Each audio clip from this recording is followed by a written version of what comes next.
What's going on, everybody? Welcome back to another day, another episode of the Daily Grind. I'm your host, 30NSG, and on today's show, we have a couple different stories. We're going to be talking about PUBG teammates not good enough. Well, NVIDIA's new generative AI co-playable character aims to offer you an alternative so you have a friend in AI helping and playing with you.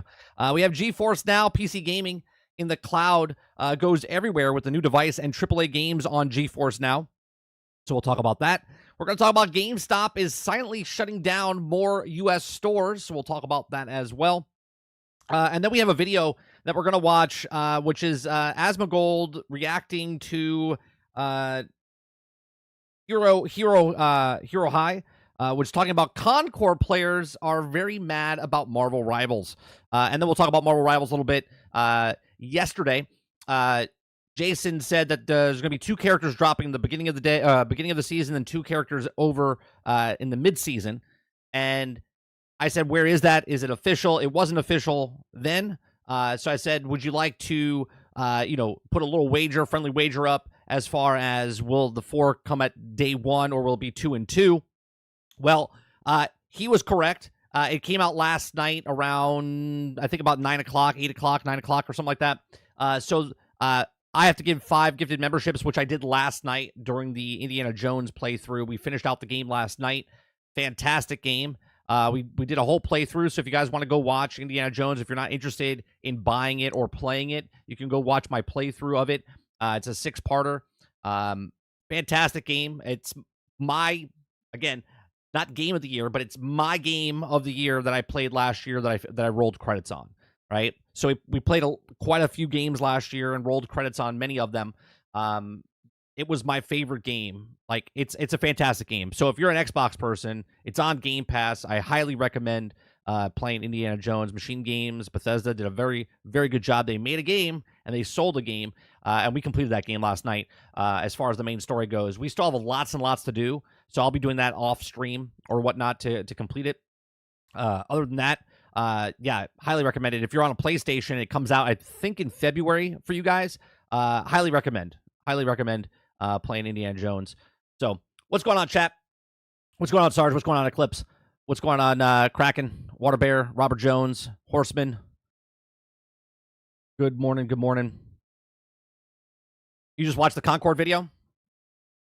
I was watching a little bit of it, and I was like, should I watch the original version of it or watch Asmo? I like Asmongold. He brings a little bit more to it, so we'll do a reaction to the reaction. If you guys missed the morning part of the show, I created some AI songs, generated songs. I wrote, just putting it out there, I wrote the words for the AI song, right? And then they create the music and the audio and whatnot to create it. But what I'm trying to do, and Sarge said it in chat, he's like, you're like the Weird Al Yankovic. That's what I want. I want just fun, ridiculous, songs like Tenacious D, Weird Al Yankovic type of stuff. So if you missed any of those, there's like 6 or 7 songs that I played in the beginning, about 15, 20 minutes worth of stuff. Really funny if you listen to the words and whatnot. So that's what we're doing. What's going on, gamer? Cold Canada. It's cold here in Florida. It was 41 degrees, or actually it was like 37 degrees this morning, and I'm freezing my ass off. Okay, so I feel for anyone under the age of, or the temperature of 60 degrees. I'm cold. So let's start off with the first story this morning. With PUBG teammates not good enough, NVIDIA's new generative AI lead co-playable character aims to offer you an alternative. You guys like what we do? We do this Monday through Thursday from 10 o'clock in the morning till about noon Eastern. We just cover game stories, have conversations, get you through a couple of hours of your morning, afternoon, or evening, wherever you are in the world. So hit that like button, hit that subscribe button. If you'd like to go above and beyond that, become a member as little as $5. All right, so NVIDIA has announced a partnership with a handful of developers to create an AI teammates, which informed by NVIDIA's own generative and responsive AI. This is to say that the AI teammates here are a little more intelligent than those you have come across before. Okay, AI that use a dedicated that NPCs do what's the path that takes generally fairly different to the AIs used in creating images with 6 fingers and generative documents. However, NVIDIA is combining the two alongside PUBG publisher Krafton to make PUBG Ally. Okay. The new AI system, or Ally, sorry. The new AI system allows you to chat with AI lead teammate who can take orders and fire at enemies in the YouTube clip. The Verge showing it off, the player asks for some ammo and the better piece of armor, and also the bot not only finds and it pings it, but it also says it has done so far, so good. It's already more communicative than the average player I come across in PUBG. Like, think about this, okay? Think about this, okay? The AI is a better player than the actual people playing the game, okay? Like, what? What are we doing? The AI is getting so good. Okay, we talked about this. What was it? The Neighbor. What was that game called? The Neighbor or something like that, where you would hide and it would like find you, and then it would learn. So the next time if you hid in the closet, the AI would check the closet first, right? It's an adaptive. It's trying to figure out what you're doing. Okay, so now you're playing games, and all of these companies are looking for AI. All of them. Why? Right? We talked about Marvel Rivals the other day or last week, talking about how people figured out in quick matches they're going up against bots. Okay, other companies are talking about like if you lose a couple of matches, they throw you in a lobby of bots. Fortnite has bots. Lots of these games have bots, and the average person, the average gamer, doesn't know they're playing bots and doesn't know that there's any in the game. They know there's like NPCs, like in Fortnite. My son yesterday played 3 rounds of Fortnite, okay? He won game after game after game. He got like 3 victories, okay, in a row last night, okay? And then he was like, "Oh, I'm gonna go do rank," okay? And then he went to go do rank, and he's like, "Dad, rank is really hard." I'm like, "Yeah, because you're playing against other people that are really good, all right?" And he's like, "Yeah, but it's not as fun." And I went, "Well, you got to decide if you want to go up against other people and get better, or you can just have fun and play the normal game," right? My son is 10, okay? All of these companies are looking for AI because there's so many games coming out, and there's not enough player base to go around to all these games to make it feel like the game is full. So they have to put AI and not tell you there's AI, because if they tell you there's AI, then you'll stop playing, because that's just the way the humans are, okay? But if they don't tell you and the average person is just playing video games, they'll feel like they're good because they feel like they're better at the game. They feel like they're winning, right? They'll spend more money because they're winning. And is it really that hard? Like, is it bad if you don't tell someone there's NPCs in the game? If they're enjoying the game, they're enjoying the game, right? So as well as the teammates, the AI teammates spotted an enemy, let the player know, and laid down covering fire. Of course, this is just a proof of concept and a highly scripted, so it doesn't know if how it will shape out in the actual games, but this could be generally a good use of AI in games, okay? Just last year, Ubisoft announced a potential use of generative AI for NPCs in single-player games, as they've always thought that it feels like a gimmick, replacing a bespoke experience of talking to script NPCs with something to get bored very quickly. However, being able to dynamically communicate with the bot could also be good when also friends are offline and just want one more game. The adding a multiplayer chatbot doesn't run the risk of pushing artists out of the games like other uses of generative AI. Okay, so we also know about this as far as there was a mod for Skyrim someone did, right? They were doing the first person Skyrim. They had mods in Skyrim where they would go up to the AI and they could just have a conversation with AI. Okay, so it says, however, we don't quite know how this will affect the rank mode in similar competitive play, as making teammates who are literally designed by AI to do everything you want to do and could result in complaints of cheating. In the blog post for the new tech, NVIDIA announced it would also be used for Battle Royale game, Blade Point, AI characters in Sim-like, and also smart enemies in MIR5. NVIDIA Ace first announced the Computex 2020 or 2023 is also powering a controversial AI like that of Ubisoft post earlier on a murder mystery game, Dead Meat, AI people in a sandbox game, and Zoopunk, the follow-up of Fist Forged in the Shadow Torched. The generative AI is warming its way into many facets of game, and though it's rather dislike protect the AI generative dialogue and art, slapping a chatbot onto multiplayer bots feels like it could also work with some fine tuning. Though the Bladepoint AI companions are also set to launch in March this year, we don't have a word on the rest. We also need to test out the tech ourselves and see if it gets closer to the chaos of playing with a few buddies. Okay, so look, AI is just getting better and better and better. And if you guys just listen to the music in the beginning of the game of the show, that's AI generative. Generative AI is making music so much so that my son, I did a test with him. Okay. And he doesn't really know Weird Al Yankovic, right? So I played a Weird Al song, and I played one of my songs, and he didn't know which one was real and which one was fake, okay? He thought the words, he says, well, yours sounds fake because of the words. So I played a Weird Al Yankovic song, and he was like, that's AI. I'm like, nope, that's Weird Al Yankovic, one of the best-selling artists in the history of music. He's like, no, it's not. He didn't know. He's 10, okay? But the point being is, this is the worst. Today is the worst it's going to be. Tomorrow will be the worst, and so on and so forth until it's not really the worst anymore, right? There's so many games out right now that people are playing against AI and have no clue that they're playing against AI, and that's fine. The 1%ers will know, and they'll say it, and then there'll be articles about it when people are like, hey, we're fighting AI. I want to fight real people. But majority of the people that are paying the bills, that are keeping the lights on, that are buying those microtransactions, those people, they don't ever know that they're going against AI. But these are my thoughts. Let me know yours in the comment section down below. What do you think about this PUBG experiment?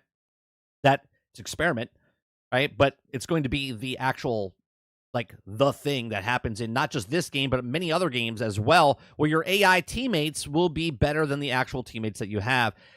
Leave a comment in the section down below. Let me know what you guys think in live chat. Please make sure you share, like, subscribe, and if you like what I do here, check out some of our other videos. Thanks for watching.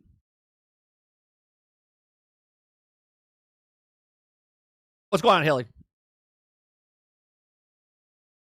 Let's see.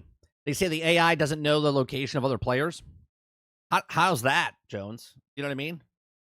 It's all coded in the thing, but it's at some point, we talked about this like months and months and months ago. At some point, because PlayStation has bots, patents for bots, and EA has patents for bots, and you'll just be playing the game. You won't even be playing the game anymore. The game will be playing itself, and you'll just be watching it like you're watching someone play it on Twitch or YouTube, right? Fifth Horseman says, glad I stopped playing multiplayer games for the most part, right? Nothing or organic anymore. Eclipse says 27 F for me. Oh, 27 degrees. Jesus. Or is that Celsius? What's going on, Heck?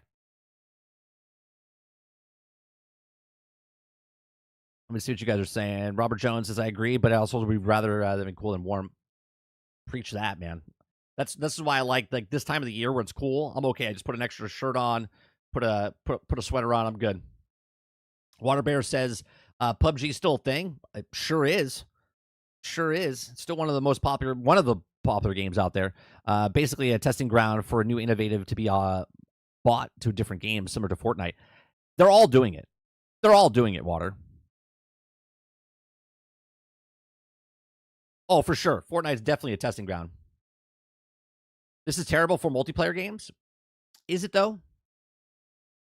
Think about it. Like, us in the channel right now and the people that watch, like, YouTube and like, are, like, the 1%er of gamers, that's such a small group of people where the broader audience that doesn't know anything about it, they won't know. They won't know until they know. Until they peek back behind the curtain and want to know more about gaming and know about more about stuff or come across my channel or come across someone else's channel, they will never know. They'll never see the wizard behind the curtain. They'll just look at Wizard of Oz and the brick road and go, oh, this is amazing. This looks awesome.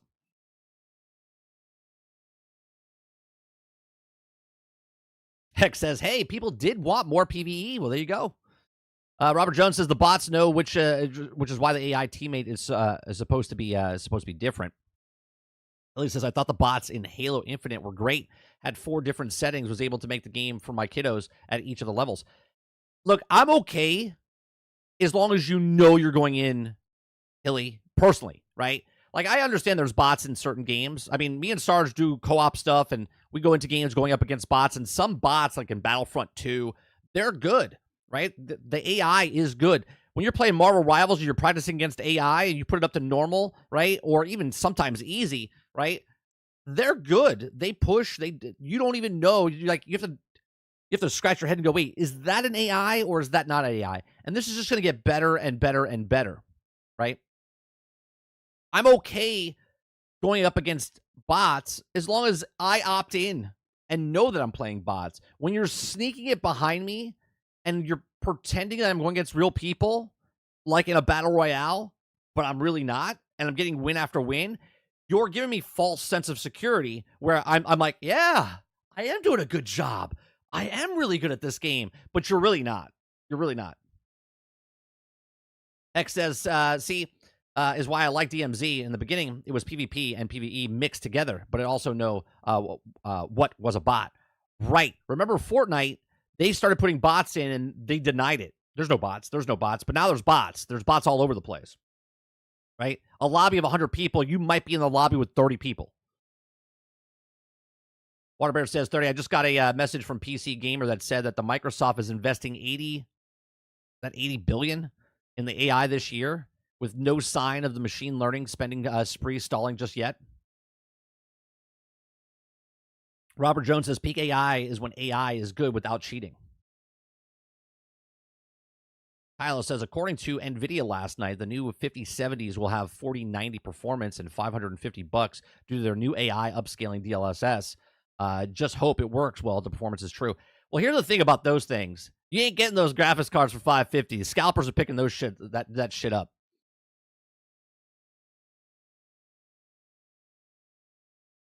Ellie says, yeah, I agree. Any circumstances needs to be labeled. Outside of that, I don't take an issue. Yeah, I have no issue if you're putting bots in the game. Just let me know if there's bots in the game, right? Hell, even put a message up on the board, but they won't do it. Here's why. If they put a message up on the board, as I'm saying it, I'm like thinking about it, right? If they put a message on the board saying, hey, low player base numbers, so it might be filled in with bots, people will be like, oh, that means the game's dead. If someone hears a game is dead or is not populated, they will leave that game because I want to do what other people are doing, right? Most people, and this is not an insult to people, but most people are sheep. You know what I mean? Like if there's a crowd over there, right, and I'm over here by myself, I'll be like, what's happening over there? And you walk over there to see what's happening.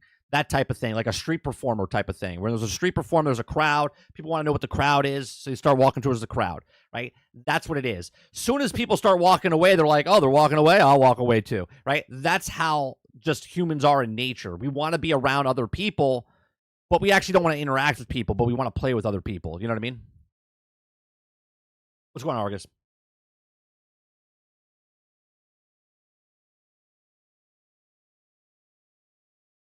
X says the scalpers got their bots primed and ready. Oh, yeah. Yeah, they're ready to go.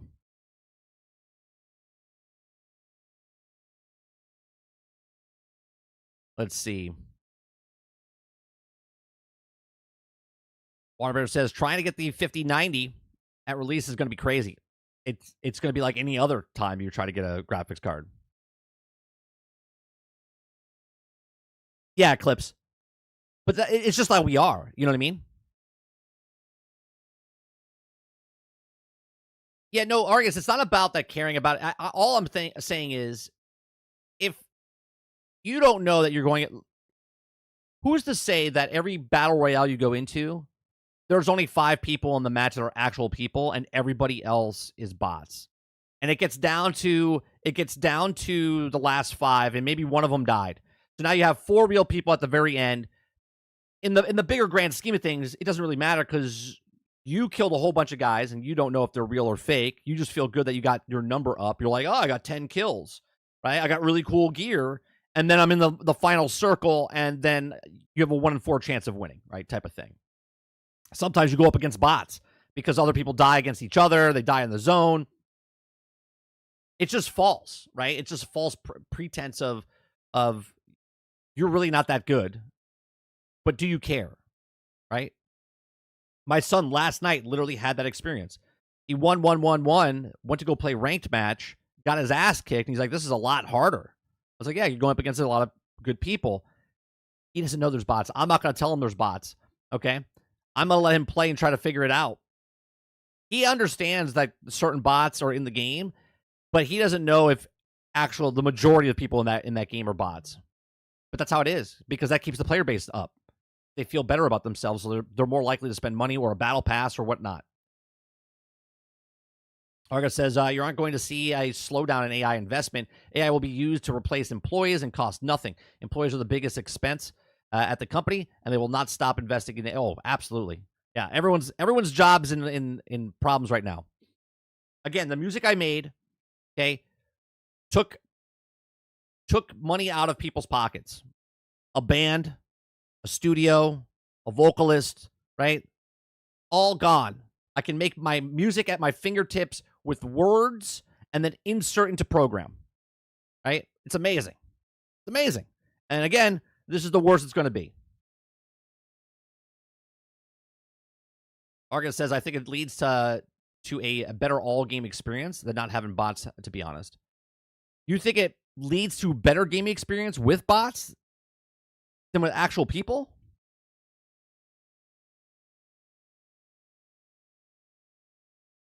Like you guys are saying, if there are prefer them to be clearly labeled, right? But they won't do that, Jones, because if they clearly label and say, "Hey, give us a second, we're trying to find a match, and because we can't find a match, we're gonna put you up against some bots in the game."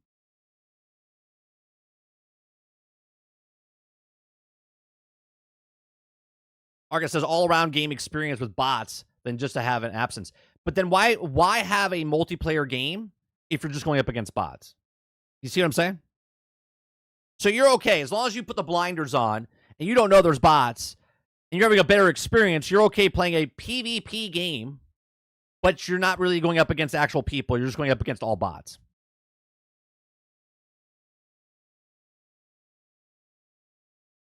Now I'm talking about a mix of bots like Fortnite does, like filler. Yeah, but where does that line get blurred, right? You don't know how many people are real or fake in that match because you're never going to come across everybody in the match. You're on an island before the game starts. You get inserted into a bus. Everyone jumps out. And when you land on the ground, you might be next to the only two people in the game that are real because mathematically you happen to jump out at the exact same time at the exact same location. Once you kill that people off, you might be having you run free throughout the entire world because they're all bots.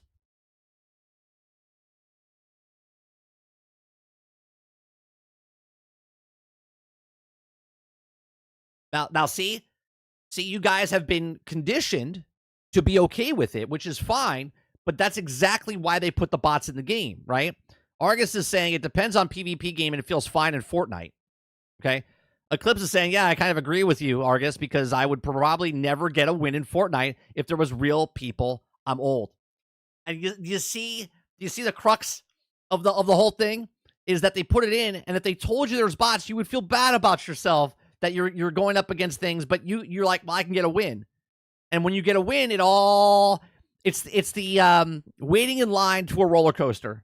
You're like, oh shit, I gotta wait an hour and a half to get on this ride. This sucks. It's hot outside. I'm sweating balls. And then all of a sudden you get on that ride. You're like, woo! You're so excited that you're on the ride. And then when you get off for 2 minutes, you're like, man, it feels good, right? You completely forget that you were waiting in line for an hour and a half in the hot sun.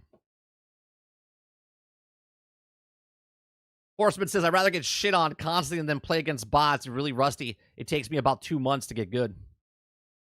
Argus says, so what if you guys don't like about it? The business fluffy numbers upside of it? Or if they aren't as good as real players, so the sense of achievement isn't as good? If I'm playing and I go into a match, Argus, Star Wars Battlefront 2, I play the co-op, I know I'm going against bots, If the bots kicking my ass, cool, right? If I beat the bots, cool, right? When I go into a multiplayer PvP game, Battle Royale, okay, or going up against an Overwatch or any kind of competitive-esque type of game, I'm not going to say competitive, but it's labeled as PvP, and yet the majority of the population in that server is bots, I have a problem with that.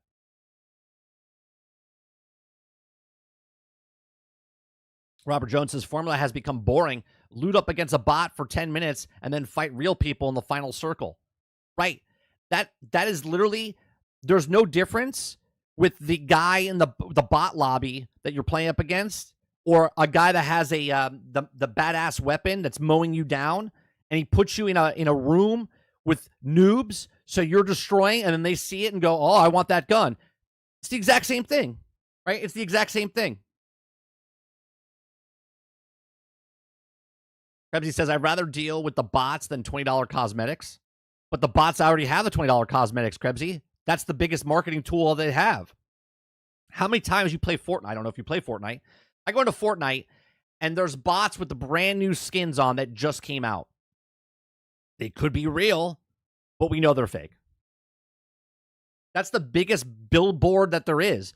They're like, yeah, let's take the cosmetics of the brand new ones that are in the store. Take a look at that next time, okay? See which ones they put into the stores. Like today, they might put Dragon Ball Z. I thought it was in yesterday. And then see how many people, when you go into a match, have the Dragon Ball Z skin.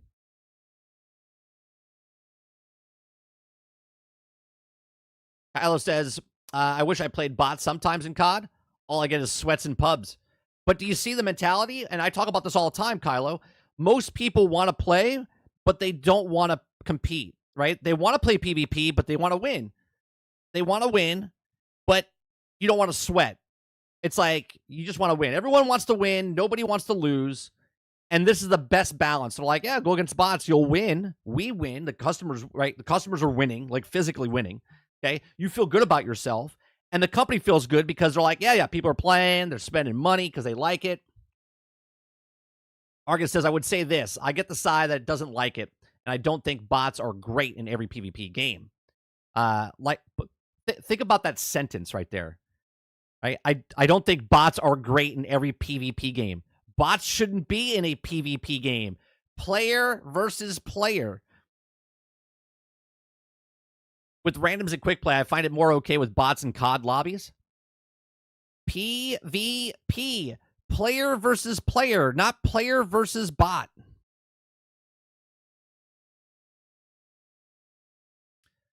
Eclipse says, yeah, that's the only thing I would complain about is that I hate when fighting bots and a real player here, and they come and get me, and I'm already because I was fighting the bots.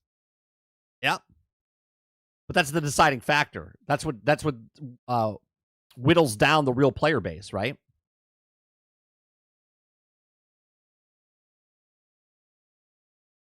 Argus says because of levels of fun versus competition balance. Sure. All I'm saying, Argus, is that if I'm going to go in a bot lobby, then let me know I'm going in a bot lobby. Don't try to hide it from me so I feel good about myself.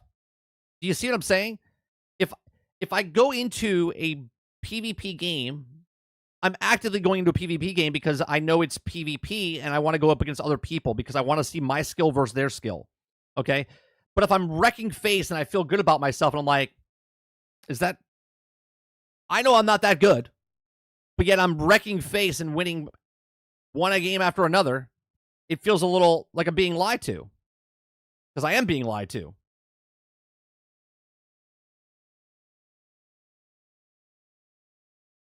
Hilly says, bots in Halo I like. Bots in DayZ, I would lose my shit. Argus says, now keep in mind, I'm not saying preemptively telling them I want bots in the game, but I've almost never had a bad experience with games that choose to have bot filler in them.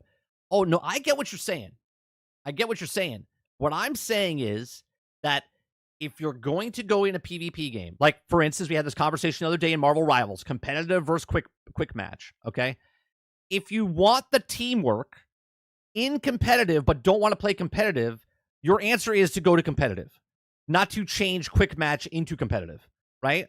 Right? When I click competitive, I know I'm going into a competitive form, okay? When I click quick match, I know I'm playing with a bunch of randos that anything can happen and no one's going to respond or no one's going to answer or no one's going to communicate. You might come across a couple people, but you know what you're getting into. If I go in, imagine it comes out that when you go into competitive, no one's real. Do you know what I mean?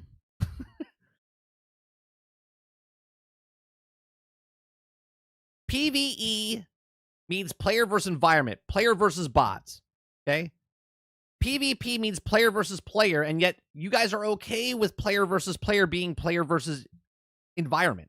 Like, what? That doesn't make any sense. It's a fair question. Would I enjoy it if there was bots or a challenge? I enjoy Marvel Rivals when I go up against the AI on normal difficulty, right? But I know I'm going against AI. When I want to go play quick match, I go play quick match. When I want to go play against AI, I play against AI. I'm opting in. I'm opting in. I know that I'm going against bots, or I know I'm going against people, supposedly. Okay? If I want to be competitive, I'd be competitive, right? When I play Star Wars Battlefront 2 with Sarge, I'm like co-op. Going to co-op, we're playing PvE. I'm playing PvE, okay? I know I'm opting into that actual environment, right? I'm not being lied to. I know what's happening. They'll never do that, Argus, though. They'll never announce it because the way we think as people, we're like, why are there bots? Well, if there's bots in the PvP section, that means there's not many people playing. If there's not many people playing, then I don't want to play. I'm going to go find where people are and playing the actual game. He says, I made a private match with bots for my kiddos in Halo. I don't want them for myself. I think the player's choice here is the issue. Hidden is lying. That's exactly right, Hilly. All I'm saying is, if I'm going in, just tell me a mix match, right? You're like, hey, you could play like no build, right? In Fortnite, you know I'm opting in. I'm playing no build. There's no build, right? Build, I'm going into build. I know what I'm getting into. When you go into a certain thing and be like, hey, do this battle royale, 50% of the population's bots. You're like, okay, I'm going to go into that.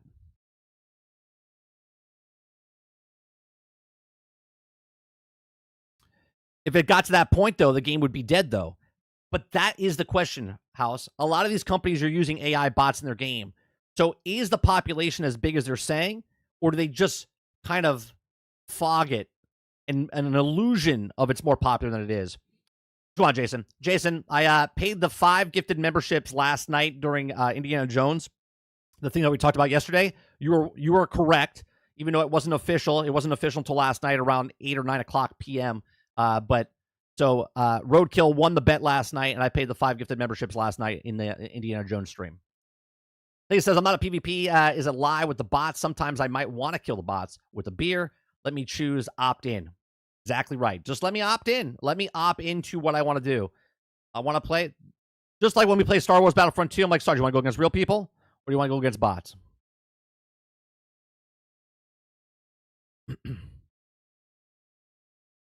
Kraken says, if the game is dead without bots, maybe it's not a good game.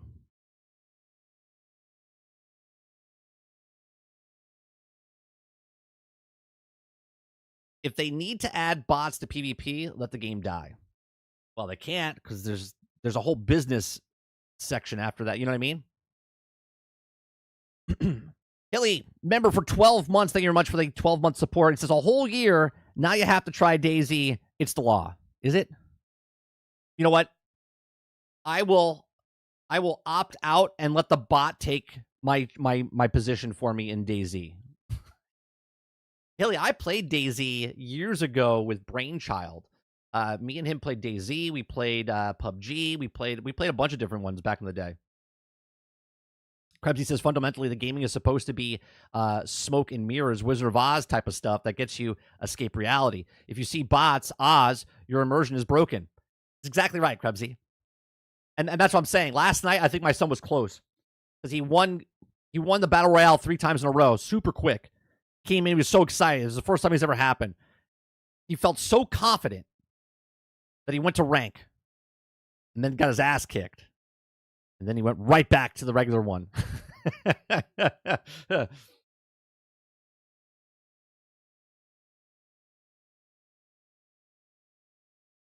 Meta's adding AI accounts to Facebook, not the bot porn bots you commonly see. So what happened to the bet? I lost, and I had to pay the 5 gifted memberships. So what happened, Robert Jones, yesterday was Jason said that it was confirmed that they were doing two characters in the beginning of the season for Marvel Rivals and 2 characters in the middle of the season. And I asked him throughout the show, I said, where is it? And he said, a leaker said it. And I said, well, it's not official then, because he said it was official. And I said, well, if you think it's official, I said, do you want to make a friendly wager? I said, if you're right, I'll pay 5 gifted memberships. If I'm right, then you pay 5 gifted memberships. And he said, no, I don't want to do that because I don't want a chance for Travis to get the Travis to get a membership. I said, okay, so Roadkill said, I'll take the bet. So Roadkill took the bet, and Roadkill didn't care if he wins or loses. He just likes to bet. So he won. I lost. I paid the 5 gifted memberships last night. That's what the bet thing was. So just 4 in a season.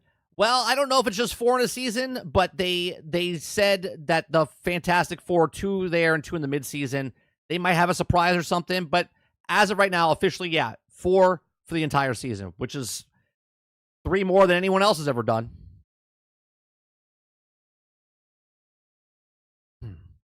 Yeah, last night, I forget, it was like Parasita, West, Paul, I forget the other 2 people that got the 5 gifted memberships.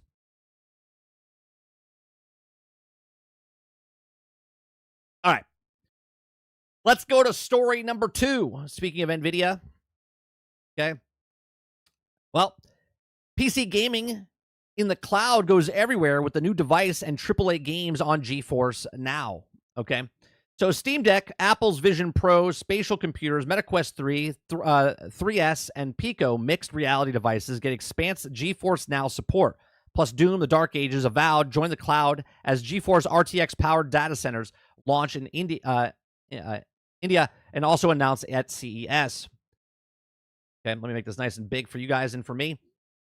GeForce Now turns any device into GeForce RTX gaming PC and bring cloud gaming to AAA titles and more devices and regions.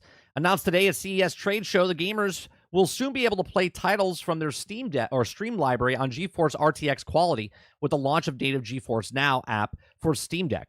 NVIDIA is working on to bring the cloud gaming to popular PC gaming handheld devices later this year. In collaboration with Apple, Meta, and ByteDance, NVIDIA is expanding GeForce Now cloud gaming to Apple Vision Pro, spatial computers, MetaQuest 3, 3S, Pico, virtual, and mixed reality devices with all the bells and whistles of NVIDIA technology, including ray tracing and NVIDIA DLSS. In addition, NVIDIA is launching the first GeForce RTX-powered data center in India, making gaming more accessible around the world. Plus, GeForce Now extensive library for over 2,100 supported titles for expanding with highly anticipated AAA titles. Doom: The Dark Ages, Avowed will also join the cloud when it launches on PC this year. Now, RTX on deck, the Steam Deck portability paired with GeForce Now opens up to new possibilities for high-fidelity gaming everywhere, and the native GeForce Now app will offer up to 4K resolution and 60 frames per second with the high dynamic range of Valve's innovative Steam Deck handheld when connected to the TV streaming from the GeForce RTX-powered gaming rig in the cloud. Okay. Last year, GeForce Now rolled out the beta installation method, which was eagerly welcomed by the gaming community. Later this year, members will be able to download a native GeForce Now app and install it in the Steam Deck. Steam Deck gamers can also gain access to all the same benefits of GeForce RTX 4080, and GPU owners with a GeForce Now Ultimate membership, including the NVIDIA DLSS, 3 technology for the highest frame rates, and NVIDIA Reflex for ultra-low latency, because GeForce Now streams from the RTX gaming rig in the cloud, and the Steam Deck uses less processing power and extends battery life compared to playing locally. Okay? All I'm saying is, I said 6 to 7 years. Now we're down to 5 to 6 years because it's 1 year later, okay, where cloud gaming will be the majority, okay, of gaming. I've said that. I've been on record, and I'll stay by my word, okay? The streaming experience with GeForce Now looks stunning. Whichever they stay Steam Deck users want to play, whether it's the handheld mode on HDR quality, graphics connected to the monitor up to 1440p, 120 frames per second, HDR, or hooked up to a TV for big screen streaming at 4K 60 HDR. GeForce Now members can take advantage of the RTX on the Steam Deck for the photorealistic gameplay on support titles, as well as HDR10 and SDR10 when connected to compatible displays for richer, more accurate color gradients. Getting ready for major upgrades to streaming on the go when GeForce Now app launches on Steam Deck later this year. Stream beyond reality. Get immersed in a new dimension of big screen gaming on the GeForce Now, brings AAA titles to life on Apple Vision Pro, spatial computers, MetaQuest 3 and 3S, and Pico virtual mixed reality headsets later this month. These support devices will also give members access to extensive library of games streamed through the GeForce Now by opening up the browser on play.geforcenow.com when the newest app update version 2.0.70 starts rolling out later this month. Members can then transform the space around them to personal gaming theater with GeForce Now, and the streaming experience then device will support gamepad compatible titles, and the members who play their favorite PC games on the massive virtual screen. For even more enhanced visual experiences, GeForce Now Ultimate and Performance members using the device can tap into RTX and DLSS technology and support games, and members will be able to step into the world where games come to life in grand scale, powered by GeForce Now technology. Okay. NVIDIA is broadcasting cloud gaming to India and Latin America in the GeForce Now RTX 4080 powered data center, which launched in India the first half of this year, and this follows the launch of GeForce Now in Japan last year, as well as Colombia and Chile, is the operated GeForce Now Alliance partner. Man, look at all these places opening up in all these different places to make cloud gaming easier for those people. Only when someone saw this coming. Sends in the games. AAA content from celebrity publishers is coming to the cloud. Avowed from Obsidian Entertainment, known for iconic titles such as Fallout New Vegas, will join GeForce Now, and the cloud gaming platform will also bring Doom, the Dark Ages from the id Software, and the legendary studio behind Doom franchise. All will be available to launch on PC this year. That's just an advertisement for Doom, so there you go. Right? So the technology, the businesses, they're all moving towards the cloud gaming, even making it better and better. A lot of you guys' arguments with me over the years was that the cloud gaming is not where it's at, which is understandable. Hence why I said 6 to 7 years. It was what I said back in 2023 to 2024, and that was 1 year. I said it like November-ish time. So we're down to 6 to 7. Now we passed, right? So I'm still sticking by it. I still think that everyone thinks, I said the majority, and everyone thinks the majority is like 90%, right? It only needs to be 33.4%, and we get the majority as cloud gaming. And as more companies do the cloud and as more handhelds come out, where do you think they're going? Right? I've been playing cloud gaming on my device for the last 5-6 years, right? It's gotten better and better and better.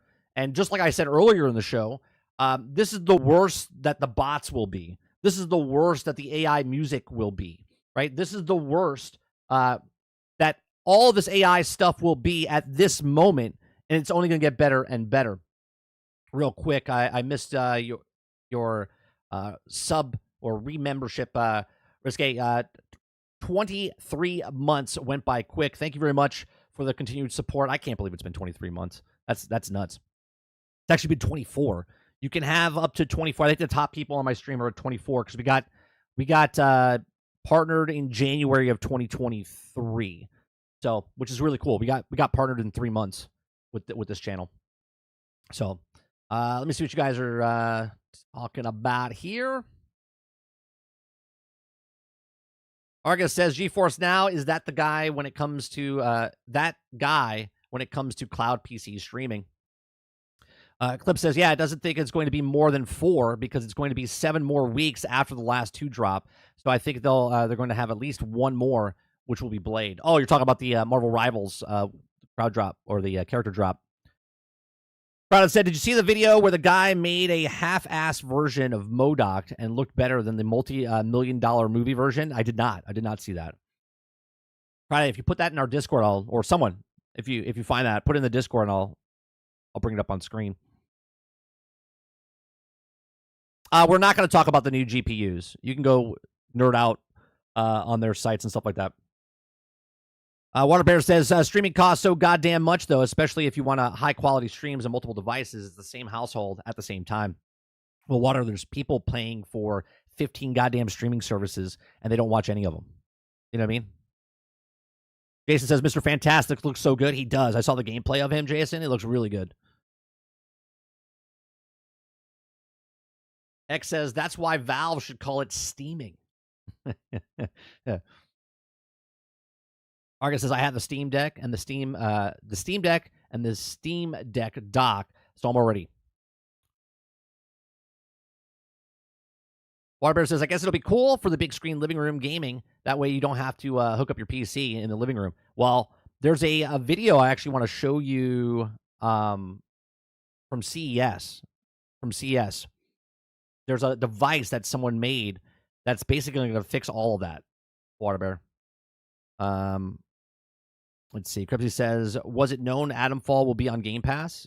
Yes, they said Adamfall was on Game Pass, and we actually watched the Adamfall video like months ago, and it said it was coming to Game Pass. And I said, I'm going to be playing it because it's on Game Pass. I would have to go back and look at what video that was, but I'm pretty sure it was during a live daily grind stream.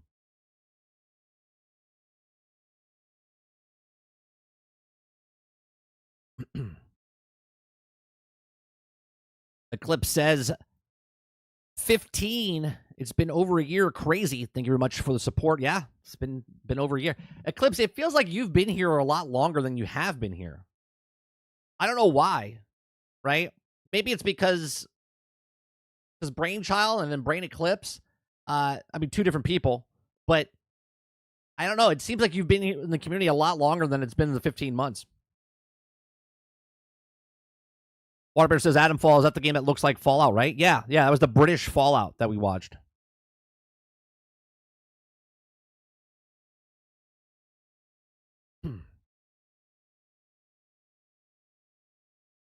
Are they two different people? They are, yes. Well, I don't know Eclipse personally, but chatting with Eclipse is different than chatting with Brainchild. I've known Brainchild for about a decade, almost a decade now.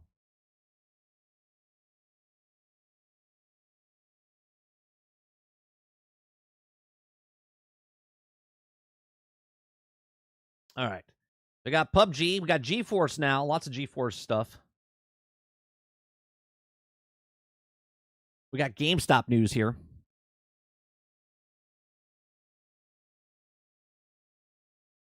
Like I said, I laughed the other day because someone said PlayStation has its own Game Pass and it's good as Xbox. That is the most ridiculous thing I've ever heard, and the PlayStation one is like a Dollar Tree. I mean, the PlayStation Plus it's got good games on there, but the difference between Xbox and PlayStation is that they get the games day and date, right?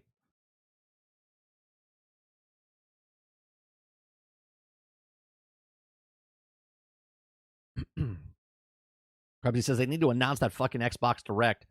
Do they though? It'll be like the end of the month. They'll be like, hey, next week we're doing this. I played. We were playing against Moon Knight yesterday. Crowded. There's some people that play Moon. This goes for any character, but there's some people that play Moon Knight. I've never played him. I think I played him once actually. Right. There's some people that play Moon Knight and they're just terrible. I destroy them. Okay, with Captain America. Then there's the ones that play Moon Knight that are just sneaky little bastards that are hiding up on the rooftops, hiding behind little things, coming out, shooting stuff, and they're always flying and hovering everywhere. There's those guys, right? Moon Knight's really, really good if you know what you're doing with him. Yeah. But I always see them. I'm like, Moon Knight. You know, little cheeky Moon Knight up on the rooftops.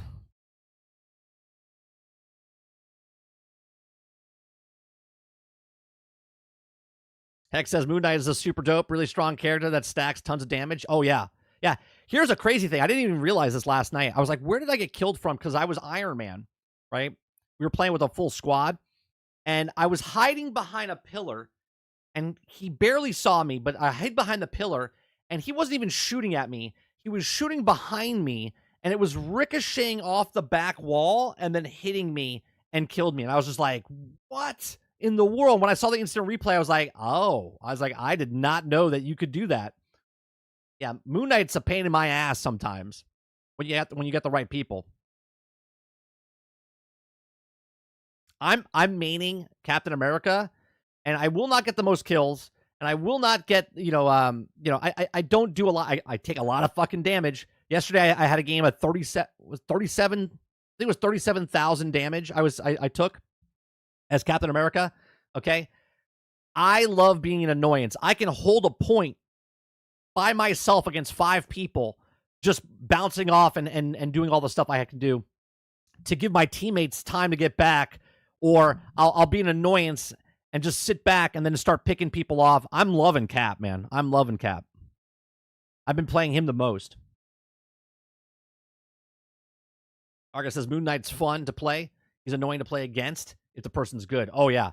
Yeah. If it's just a regular person playing Moon Knight, you'll win, you'll lose, or whatever. But if you have a person that's really good with Moon Knight, forget about it. Oh, yeah, Jason. Yeah, for sure.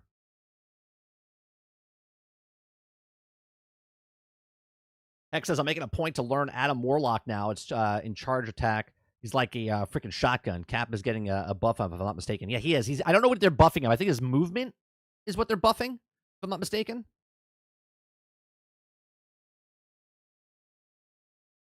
Go on, Ghost Fixer. Whenever I play Rivals, I'm going to be Doctor Strange or Thor. Doctor Strange is fantastic. He's a really good tank as well. I'm having this battle going on. Every time I see a Doctor Strange, when I'm playing Doctor Strange and Captain America, I'm having this like battle going on because tank, we're going at it. It's fantastic. I love the tanks going up against tanks. Like, I love going up against Thor. I love going up against Hulk. I love going up against Doctor Strange. It's really good. A lot of fun. All right, let's go to we'll talk about Marvel Rivals in just a little bit here, but let's do this first. So GameStop is silently shutting down more U.S. stores. Now, we've talked about, and me and Sarge have talked about GameStop for years. They should be closed by now, but they're not because of the whole ordeal that happened a couple years ago with the stock market, with the people shorting it, and now the company is worth more than it actually is for what it is. GameStop doesn't even, like, they're useless, basically, because they're not even selling new games anymore for the most part. They're selling retro games. They're turning into, like, your mom and pop store type of stuff. But they don't know what to do. They're turning into, like, a Spencer's, really. T-shirts and Funko Pops and whatnot. But since 2020, GameStop has shut down more than 1,000 stores across the United States, and 2025 kicks off. The retailer is bringing down the shutters on more, but it's doing it so very quietly. On social media and platforms like Reddit, displeased employees are venting their frustration at a wave of layoffs and store closures that also has been publicly addressed by GameStop. It appears that the retailers are making waves of redundancies and silences silently as possible, but the internet reveals all. Of course, right? You're not going to do this silently, okay? Especially in the gaming world, by the way, and with social media, right? So in December, GameStop shut down 300 stores across North America. It also brought down Game Informer after 30 years of publication. Much of the dismay of the fans, followers of the worldwide corporation was unabashed by the outrage of the surface following the move, and the company went as far as to delete the GI's farewell message from the existence shortly after they were written. On Reddit, several posts have surfaced over the last few days from disgruntled employees being let go from GameStop. It was reported that the company has done little to appease the employee base, refusing to offer even a token statement about the slew of store closures across the nation. Yeah, I could see it. I mean, it's like, why? Right? And as an employee, I would like, if I was an employee and I got fired, I'd be like, I would like them to say something. But at the same time, as a business, why? Why would they have to? Why would they have to do that? Right? Remember, I always give the analogy of you are just a tissue in a tissue box. Okay? And they just go, and they just pull the tissue and the next tissue's there. Right? This is not like a, the employees there are not like stockholders or what I mean by that is they're not a conglomerate company, right? It's a job that most people get when they come out of, like, GameStop's usually people's first job when you get into high school, right? You're not lifers in GameStop. The percentage of lifers that have been in GameStop, I know a guy actually. He's been there for like 25, 30 years, right? He's like this regional manager now. Those people are lifers. The people that are the hourly wages are not lifers. You know what I mean? So the most recent post of GameStop subreddit simply starts with, so long with a heavy heart. Another user wrote, there's a local GameStop, which they have been frequently for 20 years, has suddenly closed down. They wrote, you deserve better. Look, GameStop's not the reason GameStop's closing. The reason GameStop is closing is because of PlayStation and Xbox and Nintendo and EA and Ubisoft and all these other companies that are making digital games because they wanted to make more money. GameStop's not closing the doors because they're evil conglomerate company going, ah, ha, ha, ha, we have to like people lose their jobs. No, they're losing their jobs because they're not making money. And the reason they're not making money is because of the digital gaming world. So if people stop buying digital games, they would have to buy physical games again, but they're not doing that. right? More people are buying digital games.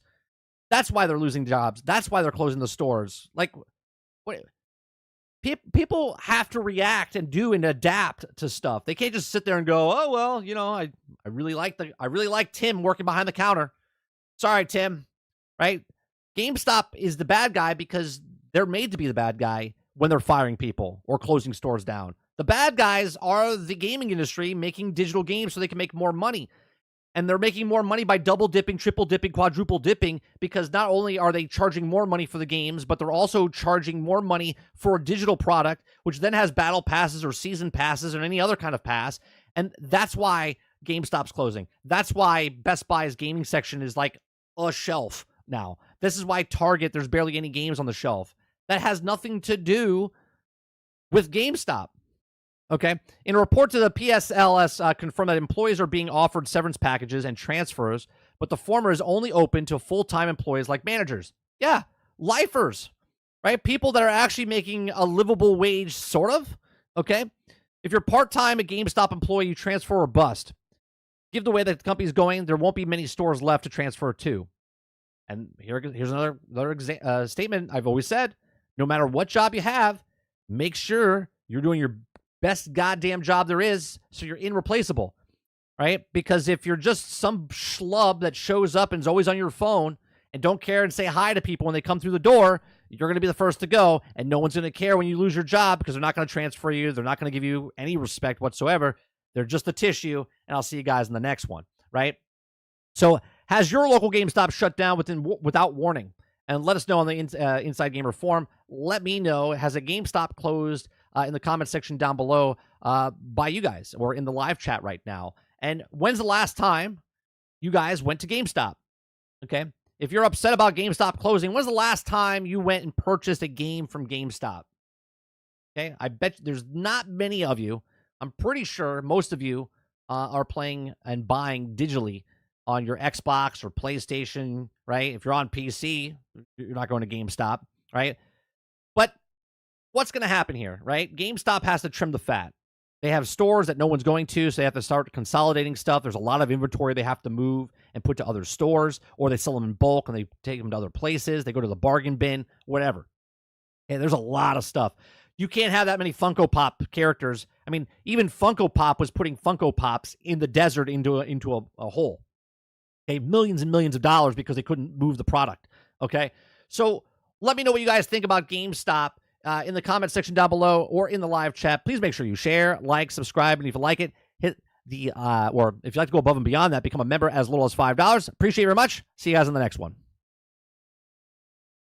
All right, let me see what you guys are saying here.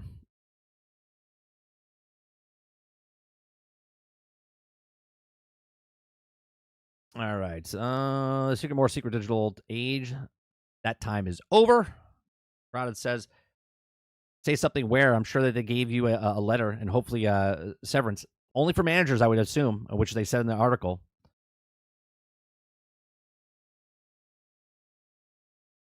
Horseman says, lifers or managers. Was going to say, yeah, that's it. Like if you're an employee at GameStop, you're getting there. That's your first job. That's your job when you're part-time, you're going to college. Like, only after that fact, when you didn't get placed somewhere, you're going somewhere, wherever your life situation is, you want to be a manager, you want to show some initiative. If you're a manager or regional manager or something like that, that is when you're in the corporate ladder type of stuff.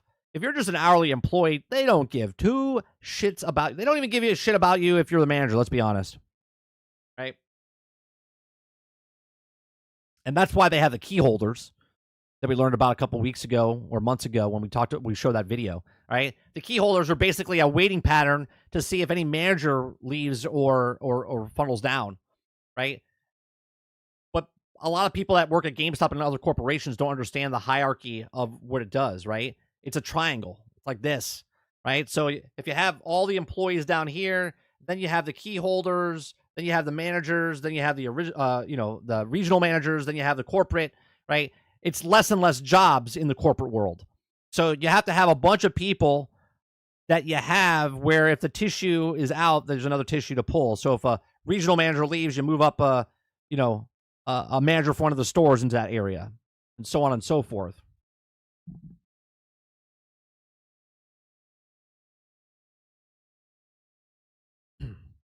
Roadkill says, hit the like buttons, you lazy bastards. I didn't say that. Roadkill said that. I didn't call you lazy bastards, you lazy bastards. Right? Roadkill called you lazy bastards.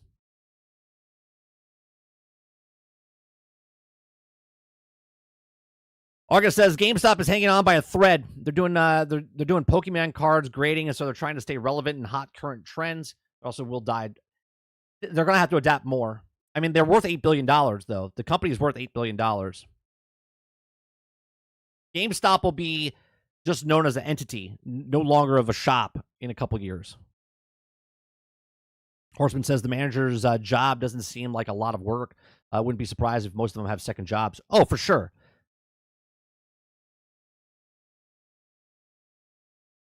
Roadkill says, I go to GameStop every once in a while just to stroll look. Yeah, that's what I do. I go there to see if I want to buy, take my kid there.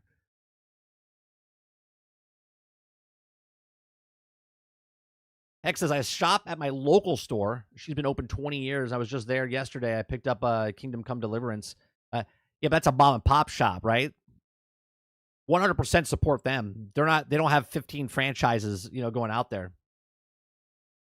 Robert Jones says, how I feel about GameStop is how I feel about COD. I love it for a while, but I don't care anymore. GameStop is ass. Roadkill says, I stopped my pro membership last year. I stopped paying for it, and maybe this is why they closed. It's your fault. It's your fault, Roadkill. That's exactly why they closed. See, chat, we figured it out. Roadkill is the reason they closed.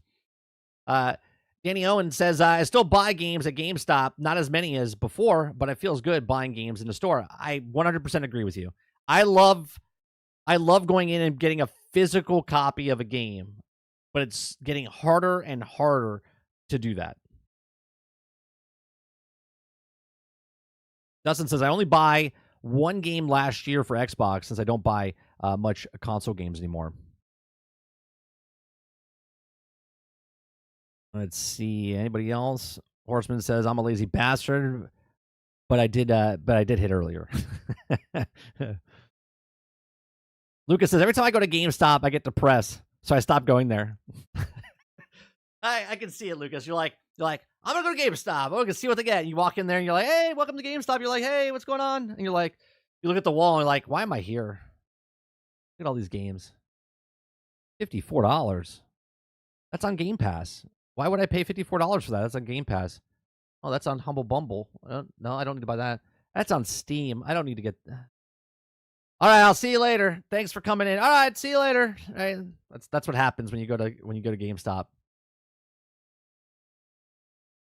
Robert Jones says, speaking of GameStop, can I buy a used copy of Marvel's Avengers and still play it? No, I don't think you can buy Marvel's Avengers anymore. They delisted it.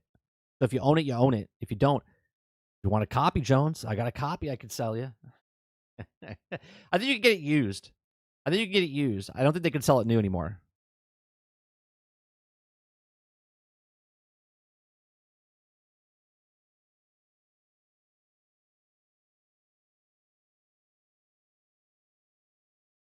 Horseman says they should make a new game smell. Yeah, that'd be good.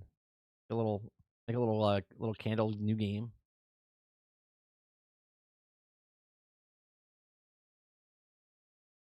There's people making a shit ton of money with old... Like, you can go to YouTube right now. There's tons of people selling old games and making careers out of it. It's crazy. People would rather sell on Facebook Marketplace and swap meets. Better money there. Yeah. Yeah, they could sell the used copy, but they can't sell new copies because it was delisted. So someone could sell it to them, and then they could sell if they... You know what I mean?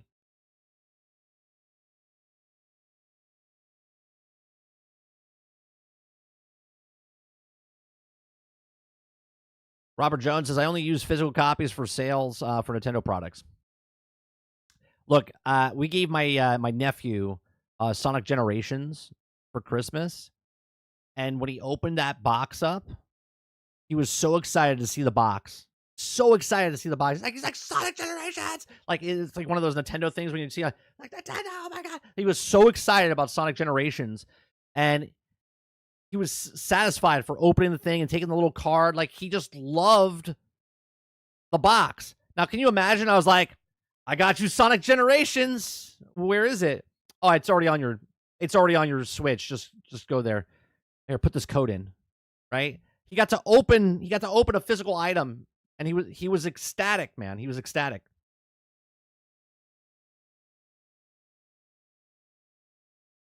Yeah, I recently watched a video, Jason. A guy went to, I don't know the channel. It just happened to be in my feed. He went to a pawn shop and like GameStop and a mom and pop shop, and the mom and pop shop gave him the best deal for his games. Well over. Pawn shop said $1 a game or whatever. GameStop gave him like $60 store credit, and the mom and pop shop gave him 260.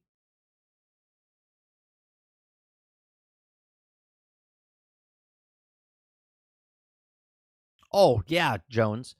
Even album art. You know what I mean? Album art for CDs, movie posters, VHS, DVDs. Like, you look at that stuff. Same with video games. That was all of Atari. Atari 2600 had the best goddamn artwork on the box, and that didn't represent the game at all.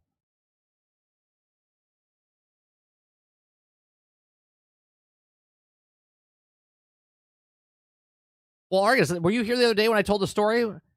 I went to GameStop and there was a guy selling his PlayStation. I think it was PlayStation 4. And they offered him that and Madden. Madden, they were giving him 10 cents. And the console, they were giving him $40 or $60 in-store credit.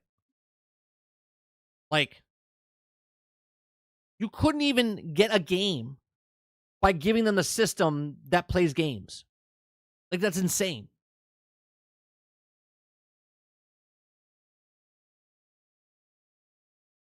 Barber says, I used to work at GameStop back in the day. Yeah, they still screw people on the trade and credit. Oh, absolutely. And I'm supposed to feel sorry for them. Like, well, we can't sell it. We can't take it back. Pawn shops won't even take sports games. They won't take the sports games, like the Madden and stuff. Madden's value drops dramatically as soon as it comes out.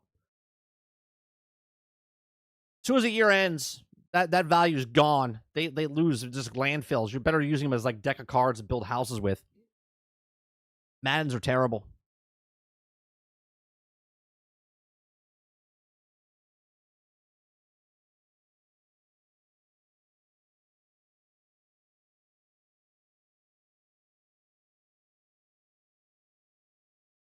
All right, let's look at...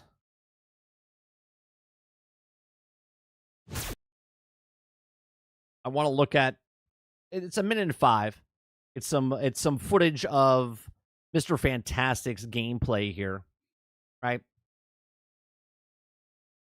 Mr. Fantastic's gameplay here. Let's take a look. Now for something truly fantastic. That was simple. I've got you. Double the failure. Oh, that's cool. Maximum. Let me return the favor. Oh, that's cool too. I'm as strong as Ben.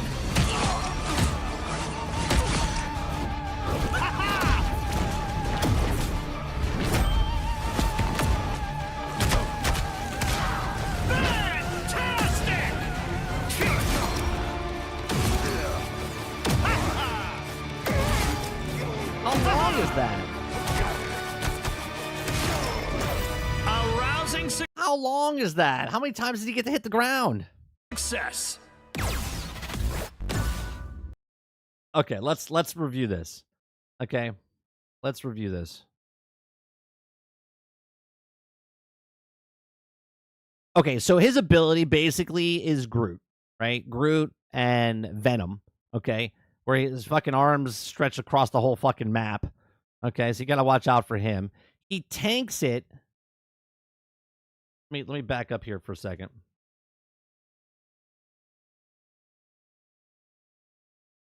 This is cool right here. This little move he does. He takes both of them.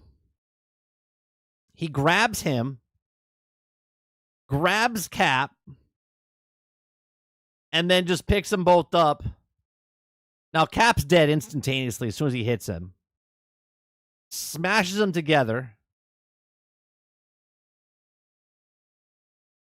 Cap is dead, and that's a lot of damage from smashing two guys together. So Cap is down. Iron Man's a one-tap, basically, and he goes in, and then he just hits him. Yep. Doing pretty good damage. Then this one right here, he blocks the. Was that his ult, or was that just a regular shot from Iron Man?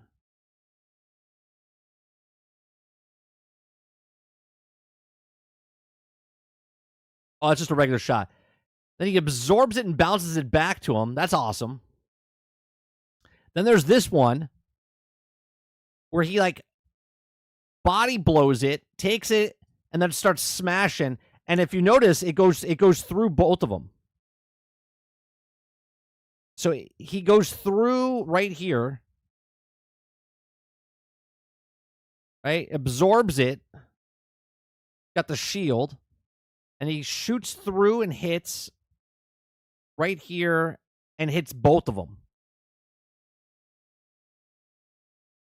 Right? Okay. And then I believe he pops his ult here.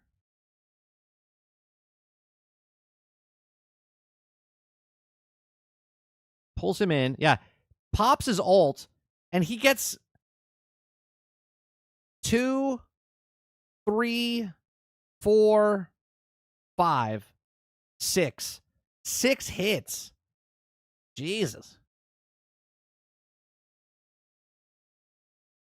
No, his ult is that. His bounce back thing is just his defense. He looks fun. He looks fun. Was that his ult? I thought it was his ult, but then it looked. Is that his ult? I guess that is his ult.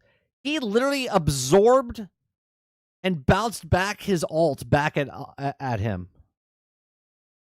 No, see, I don't think it was, because it didn't explode like it.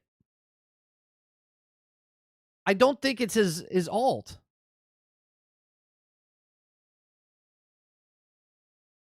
Because when he bounces back, it doesn't explode like it does when it hits the ground. Is it because of the exclamation point?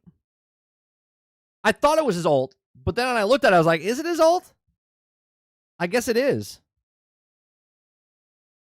But when it hits the ground, it explodes. It doesn't explode when it hits him. It's just like, dink. I'm not sure what his difficult rating is.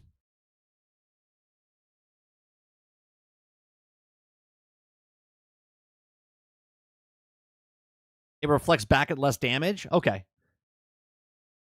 That's crazy, though. You know, Cap can take most of everyone's damage with the shield. Most of everyone except, like, Scarlet Witch, Squirrel Girl, and there's, like, one more. Oh, Shark. You can't block against it. Everything else, Cap's shield can block all ults.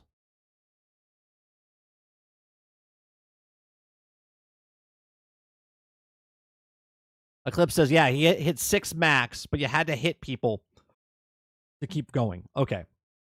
So there's 1, right? There's 2. There's 3. 2 guys left. There's 4. 1 guy left. That's 5. Oh, no. Yeah, 6. There you go. And then he takes him out.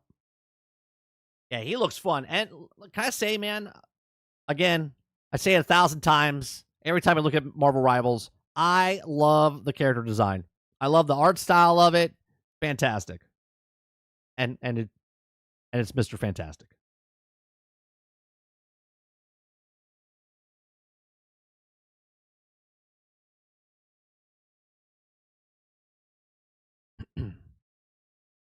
You can see his ult isn't charged in the bottom right corner at the end here.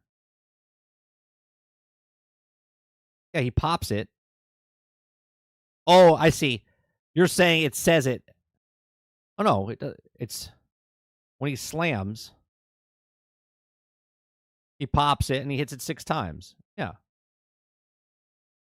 Oh, I see. No, that's the seconds back for that.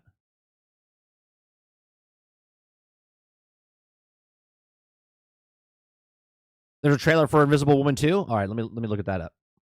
Let me look that up.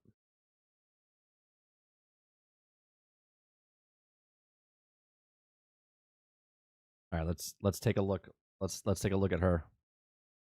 Let's take a look at her.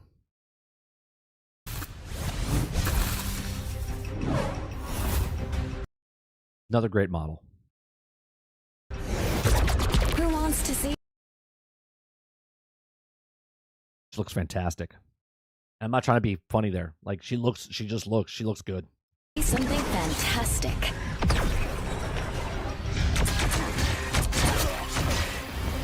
Next. Force burst. What was that? Force burst. They'll never see me coming. Clear the way. Yeah. So she really is. So it's just like Wanda going into the little ball or Psylocke. She goes completely invisible. How long does she go invisible for? Coming. Is there a timer? Force burst. They'll never see me coming. Clear the way. You have no clue how long I've wanted to do that, Namor. Oh, she put the shield up.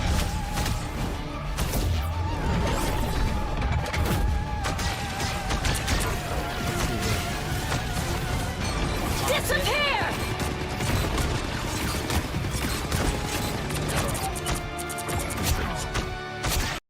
So it's a giant shield. A clear.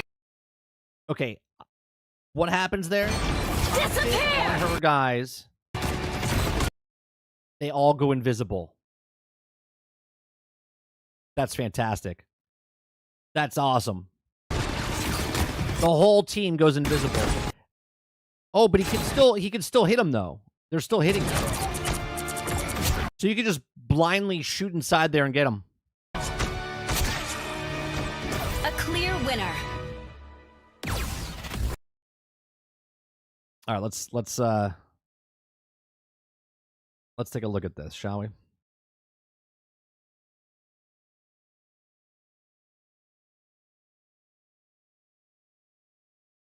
All right, so she's got quick burst. She can put a shield up. This little thing does like a sort of does like what Scarlet Witch does, where it's like she hits you down a lot. The invisible thing's cool. Then she just shoves them off with okay. Then she puts up a wall in front of her little shield, okay, which is cool. And then this thing, it's an invisibility shield. Pops it. But people are still... So, they go invisible, but Clint's still shooting in. He's still shooting them. And they're dying still. That'd be a cool move to have at the very end. That's going to go really well when you're taking over points. Just put that shit up. Good characters design. It's going to be fun. I can't wait to see what Thing does and whatnot. 6 max. Okay, there's a trailer for Invisible Woman. Saw that. Okay. Argus says, so the Iron Man attack he absorbed is Iron Man's ult, but the absorbing isn't Mr. Fantastic's ult. That's just the ability. Got it. Be built on base level, at least to start with. She's a healer. It's going to be badass. Invisible and healing. So you heal with inside there. Well, they were dropping like flies, though, when Hawkeye was killing them.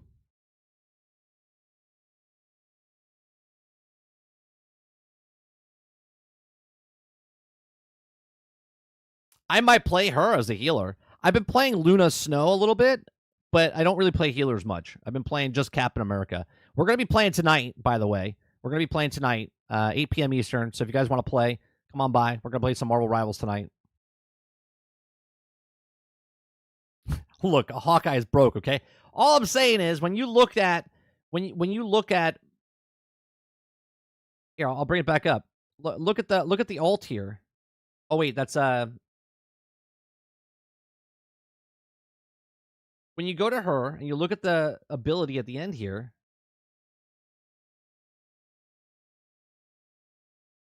Hawkeye's shooting in, and watch frame by frame, right? So he's shooting in.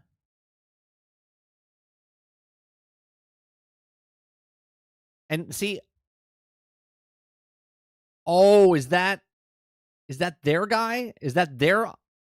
I think that's their Thor. Oh, it's their Thor. That's why. It's their Thor and Captain America. That's what it is. That makes sense. It's their Thor and Captain America, and when they go invisible, everybody goes invisible. Even their guys. Everyone's invisible. Okay? They're hitting the shield. They're not hitting the guys inside. Got it. Okay, so they killed both of them. That makes sense. All right. That's going to be fun. I was like, how is Hawkeye killing him? I thought when I first saw it, I thought Hawkeye killed Thor. And I was like, how did he see him? How does he know? He's just blindly shooting at it. But that the hit markers were on the shield, and Thor and Captain America were in that when she put it up. Got it.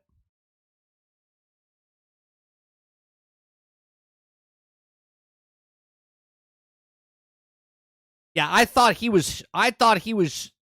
killed Thor. But then I was like, oh wait, Thor's on his team and they killed him with inside the thing. That makes much more sense. I was very confused there for a second.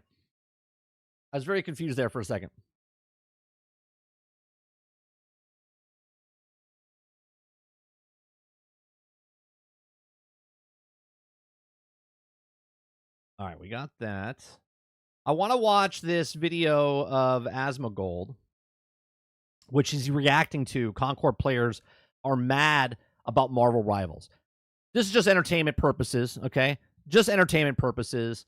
I'm not doing a huge breakdown like I did. I won't be posting this after the fact because I don't like doing reaction to reactions, like and put that up as a separate video. But we're watching it here for the live chat and whatnot. So that's what we're going to be doing right now. All right, what time is it? Yeah, 11:30, and this is about 20-minute video. So yeah, so we'll be right on time. All right, so let's take a look at this. And all the stories and all the things that we've been doing are all in the description down below. All right, so the video is called Concord Players Are Mad at Marvel Rivals. Okay. Concord players are very mad at Marvel Rivals.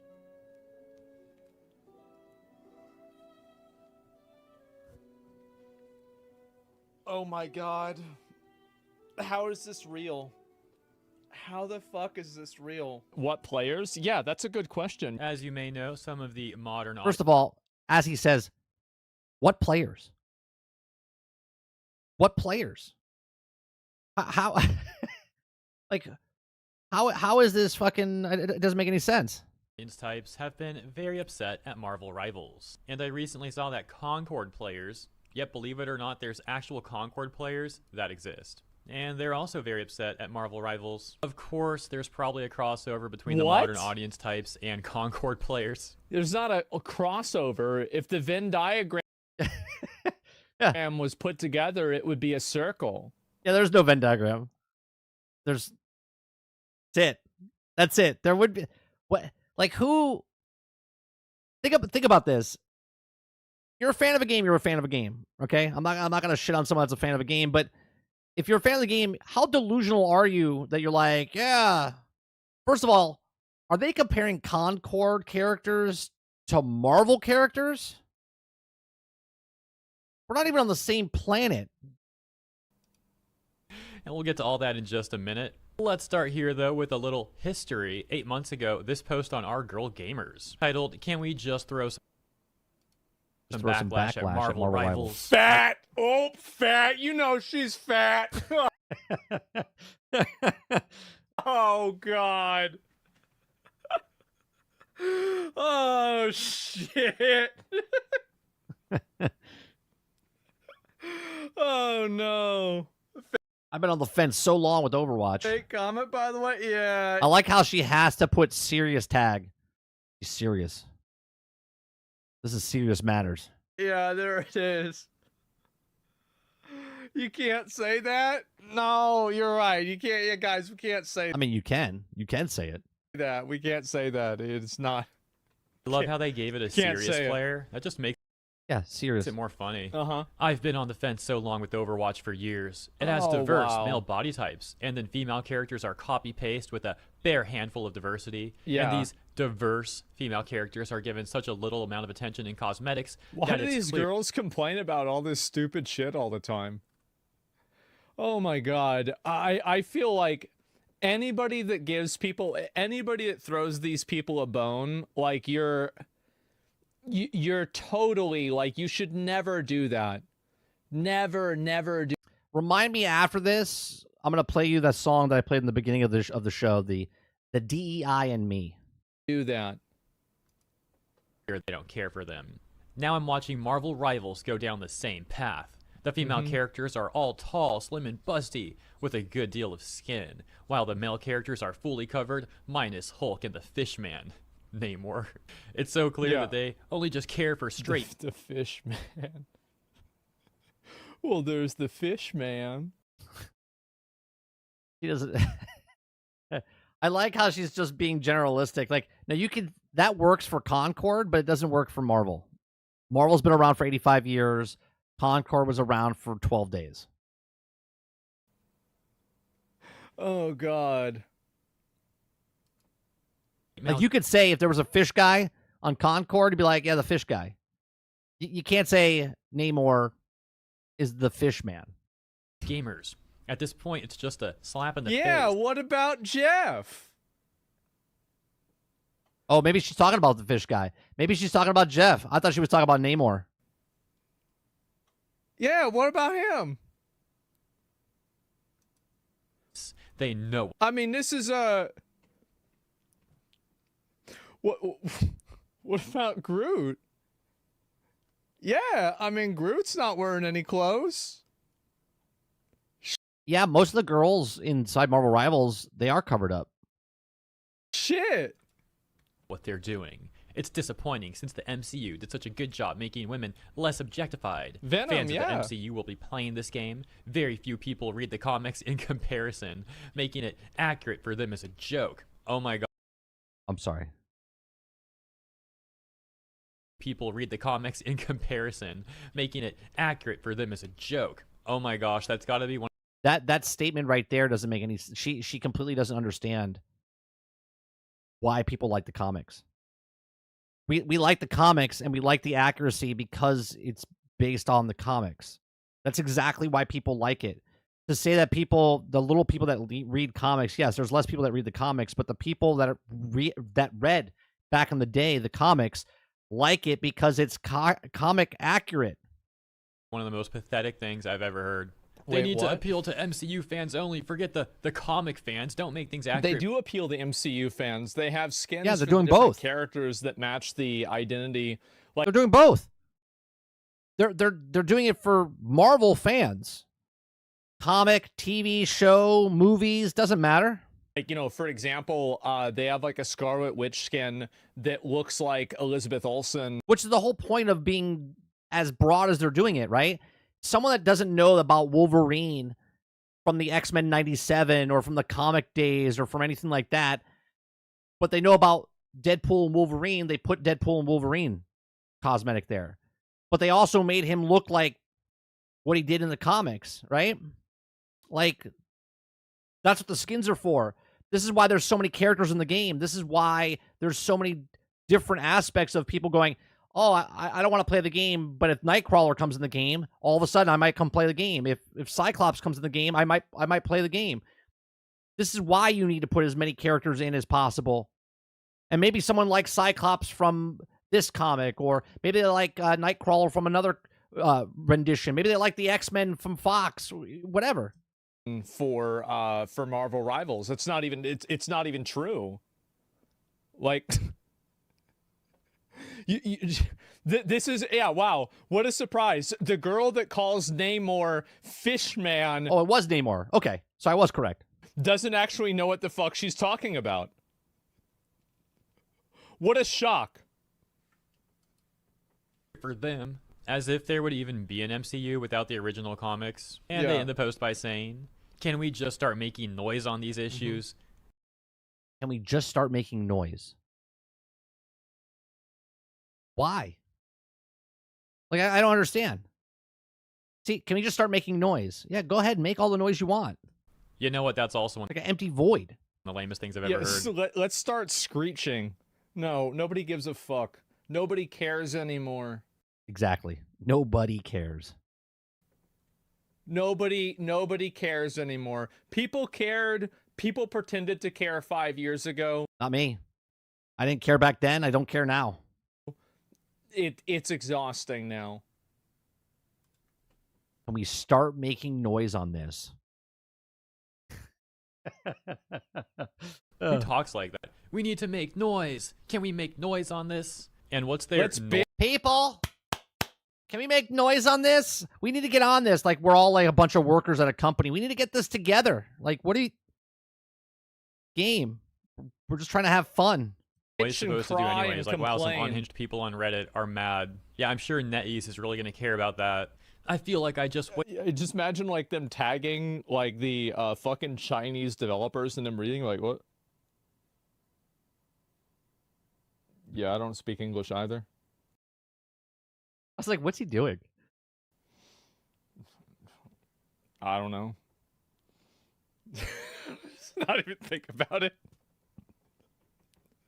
I didn't waited a even think decade for about my it. dream Marvel game, and now it's pretty much implied that this game I feel like, Argus, when they do stuff like this, like these people put this on their like resume when they get a job interview later in life. They're like, yeah, I made a movement.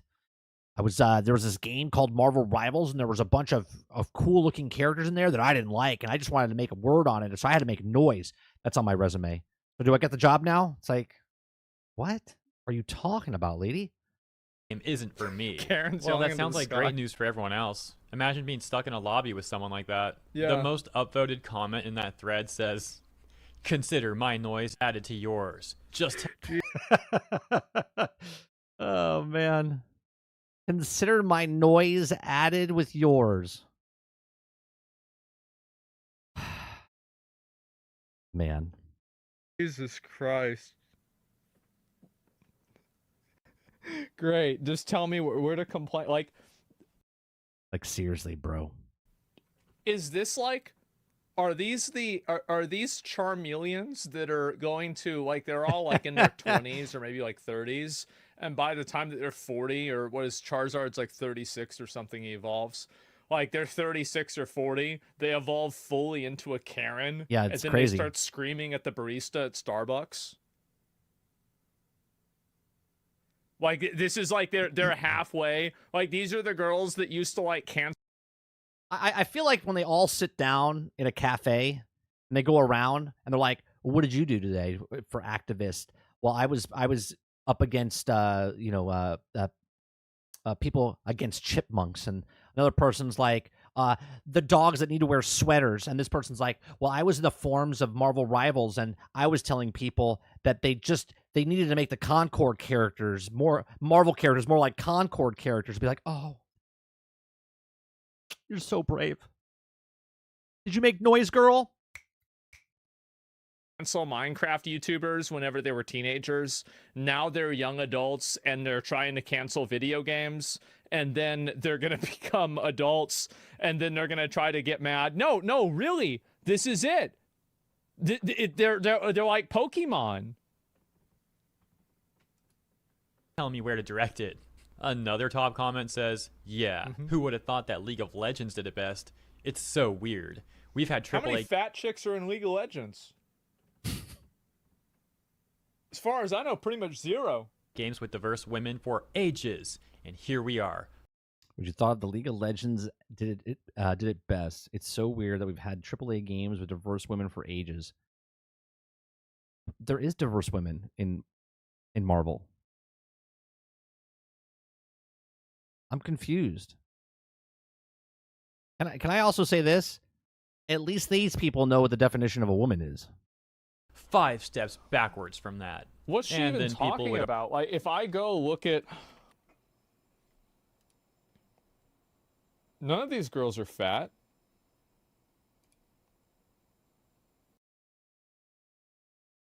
None of those people look diverse either. I'll be honest. They all have the same kind of skin shade color. Am I wrong? What's she talking about?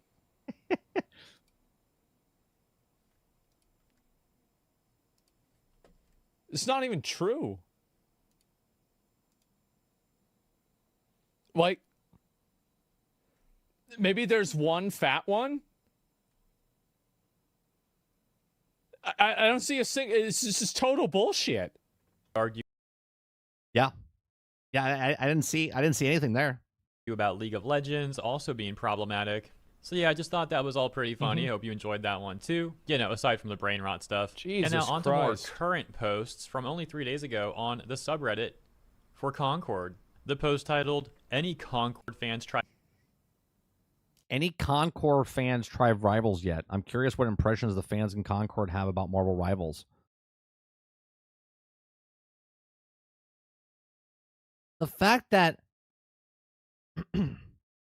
Concord was out for 12 days, you could have liked it. Don't get me wrong. You could be a fan of it. But they're making it sound like Concord was out for like years and decades, where it was like this huge group of people that just all loved it, but no one bought it.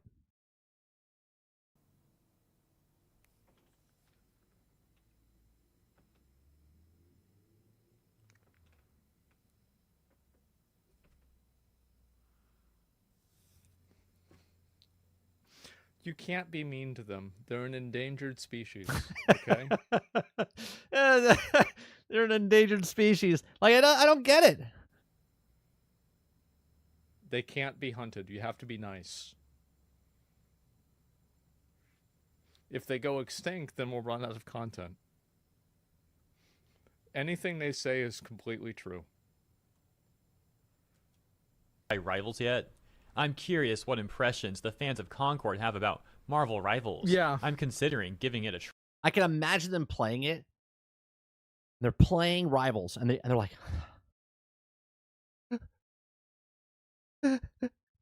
I like it. I can't like it. I like Concord. Like, what's happening? Are they breaking down? Like, what are we talking about here? It's a video game.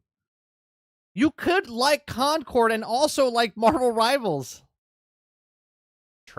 But Concord holds a special place in my heart, and I'm hoping Rivals shares similar qualities. This guy's gotta be a fucking troll, right? Gotta be. GOP apparently a top 1% poster over on our Concord. It's a real Concord diehard right here. Oh my god. The top response reading, "It plays nothing like Concord. I personally God. don't like the movement or shooting at all, and don't get all the hype and praise it's getting. If you want similar gameplay to Concord..." This just sounds like people that just want to hate on it to hate on it, which is fine, but it just doesn't make sense. Concord, Destiny 2 is your best bet. Oh, But the God. PvP in that game is basically unplayable, unfortunately, but the PvE is still good. They'd get a response that reads, "I feel like the majority of the hype and praise it's getting is just because it's one of the first good online Marvel games to come out in this entire period of MCU box office domination, which is waning. And a lot of people who are unhappy with the..." Dude, the last... But that's the problem. Marvel's not about just the MCU. Do these people not understand that Marvel existed before the MCU? Do you know what I mean? Everyone thinks that Marvel is just the movies. It's been around for 85 years. MCU, when did Endgame come out? It came out in like what, 2019 or 2000 And the last good movie besides Marvel's Deadpool and Wolverine, which is a Fox property that they're taking over. The last MCU film that we got was good because Spider-Man was Sony. Doctor Strange, maybe? 20. right? Yeah, it's been 5 years, man. It's been 5 years since the last good Marvel movie came out. It's over. It was before COVID. Deadpool, though, that's different. Overwatch trying to signal boost a competitor, the game itself feels pretty dang unpolished and unbalanced compared to Overwatch and even Concord. Yeah. And this different top comment says, "Why did Concord have to die and Marvel Rivals gets to live?" This must be one of the developers that made the game, right? Because Sony and Concord, they wanted Concord to be Marvel. They had books and television shows and films in mind, all of this stuff. 12 days. 12 days. It's not as fun as Concord by a long shot. I hate this timeline. Guardians 3 was pretty good. Oh, God.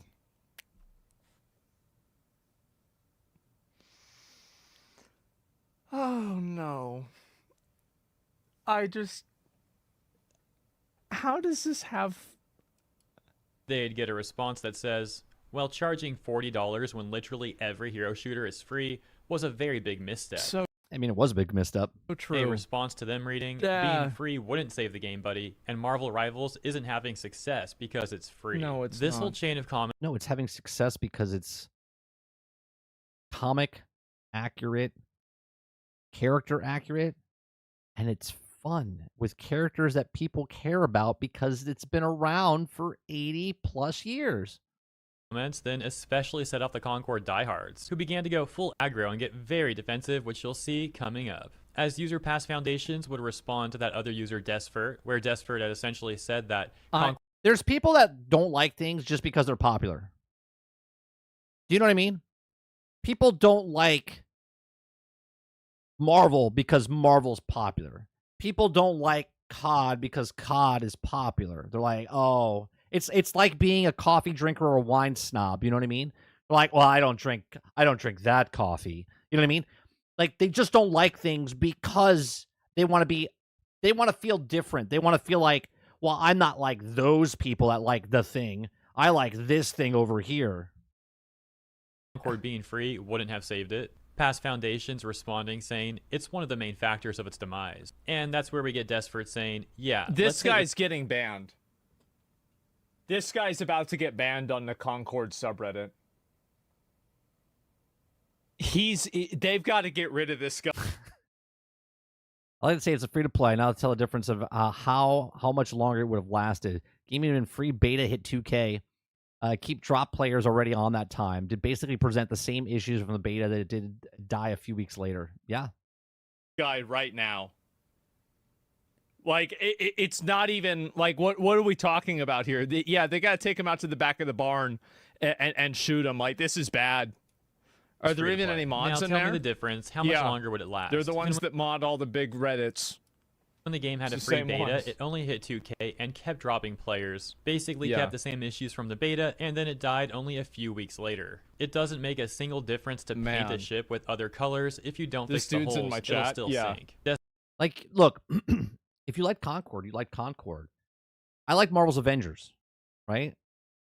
I could say that because I'm confident in it. I liked Marvel's Avengers, but I can also tell you that Marvel's Avengers was a terrible game, right? That's the difference between delusional and non-delusional, right?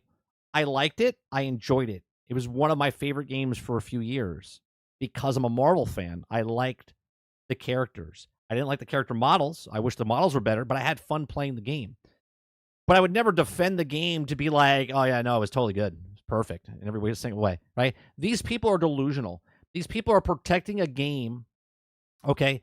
They're protecting a game because they feel like if they say that game is bad, then it says that they're bad. No, you're allowed to have fun with the game, but just don't blindly defend something when we know it wasn't good.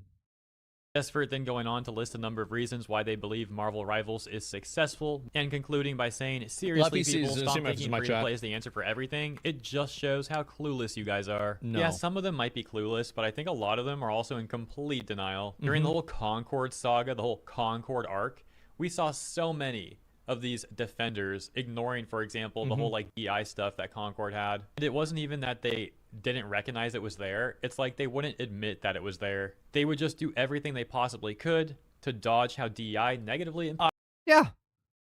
They just, because they love it and they don't want to admit something, so they just blindly just defend it. I think that was really funny too, and I think the funniest part about it was the fact that all of these other people who were like all of the journalists were like trying to like talk around the elephant in the room, and they were trying to say like, yeah, Concord, so the character designs, you know, they were really great. controversial, and then the release of the game, and then some of the map variations were the reason.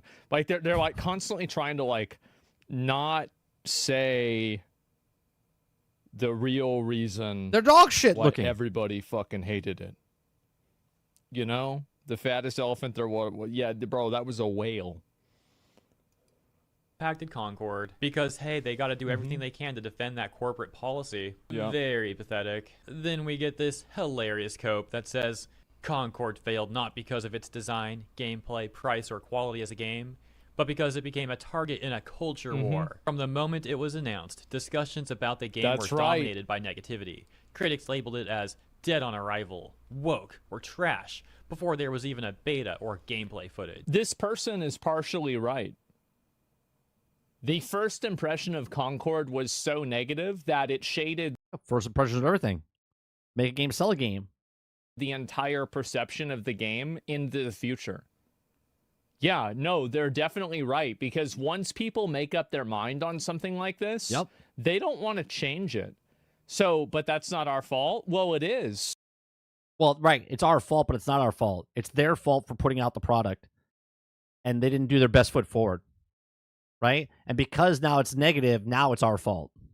But I'm not sorry. Yeah, I'm not sorry. I mean, if you want people to have a better first impression of your game, make a better first impression. It's not really that hard. This constant negativity overshadowed the game itself. Despite being fun for those who actually played it, few people gave it a fair chance. The backlash was so intense that even liking the game invited ridicule. In the end, more people criticized Concord. Marvel's Avengers had ridicule as well. Right? People gave shit to that all the time. It's because the character models were delisting Marvel characters. Right? They got ridiculed. Just as much as when they first showed Marvel's Avengers, we're like, what is that, the D Squad? Didn't look anything like the Marvel's Avengers. We're like, what the fuck is that? It's terrible. Right? It got ridiculed. Yeah, the game failed, but at least it lasted 2 years. Than actually experienced it, which made it... That's true. More people... I made more money making videos about Concord He made more money than they did. than Sony made making Concord. That's fantastic.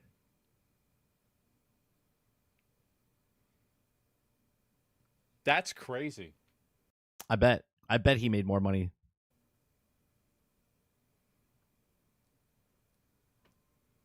Wow. Possible for the game to succeed. This person is not taking into account how most people didn't even want to play Concord because the hero roster was terrible. It's like, oh, hey, guys, here's... Well, not only was it terrible, wait for it, Concord's beta came out the same time as... What other beta?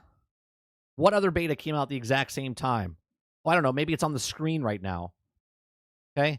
This beta came out the exact same time that that game launched and destroyed it. Okay? Why? Because if I have two games in front of me, which one is more appealing?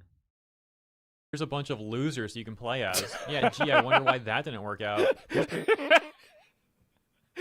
Yeah, hey. You can play this fat loser. This weird girl with pink hair. or like a trash can. A $2 super chat is more money than they made. Take your pick. There's another funny exchange with this user irate pirate. Concord is more appealing? No, Dustin, you can't say it like that. If you're going to say it like that, then you have to say Concord was more appealing because it doesn't exist anymore. You're welcome. Pirate, who responds to the OP. Once again, the OP had asked if any of the R Concord people had played Marvel Rivals. Irate Pirate saying, yes. In fact, my original plan when Concord was coming out was something like, I'm bored of Overwatch, I'll play Concord until Rivals comes out. Unfortunately, that wasn't possible.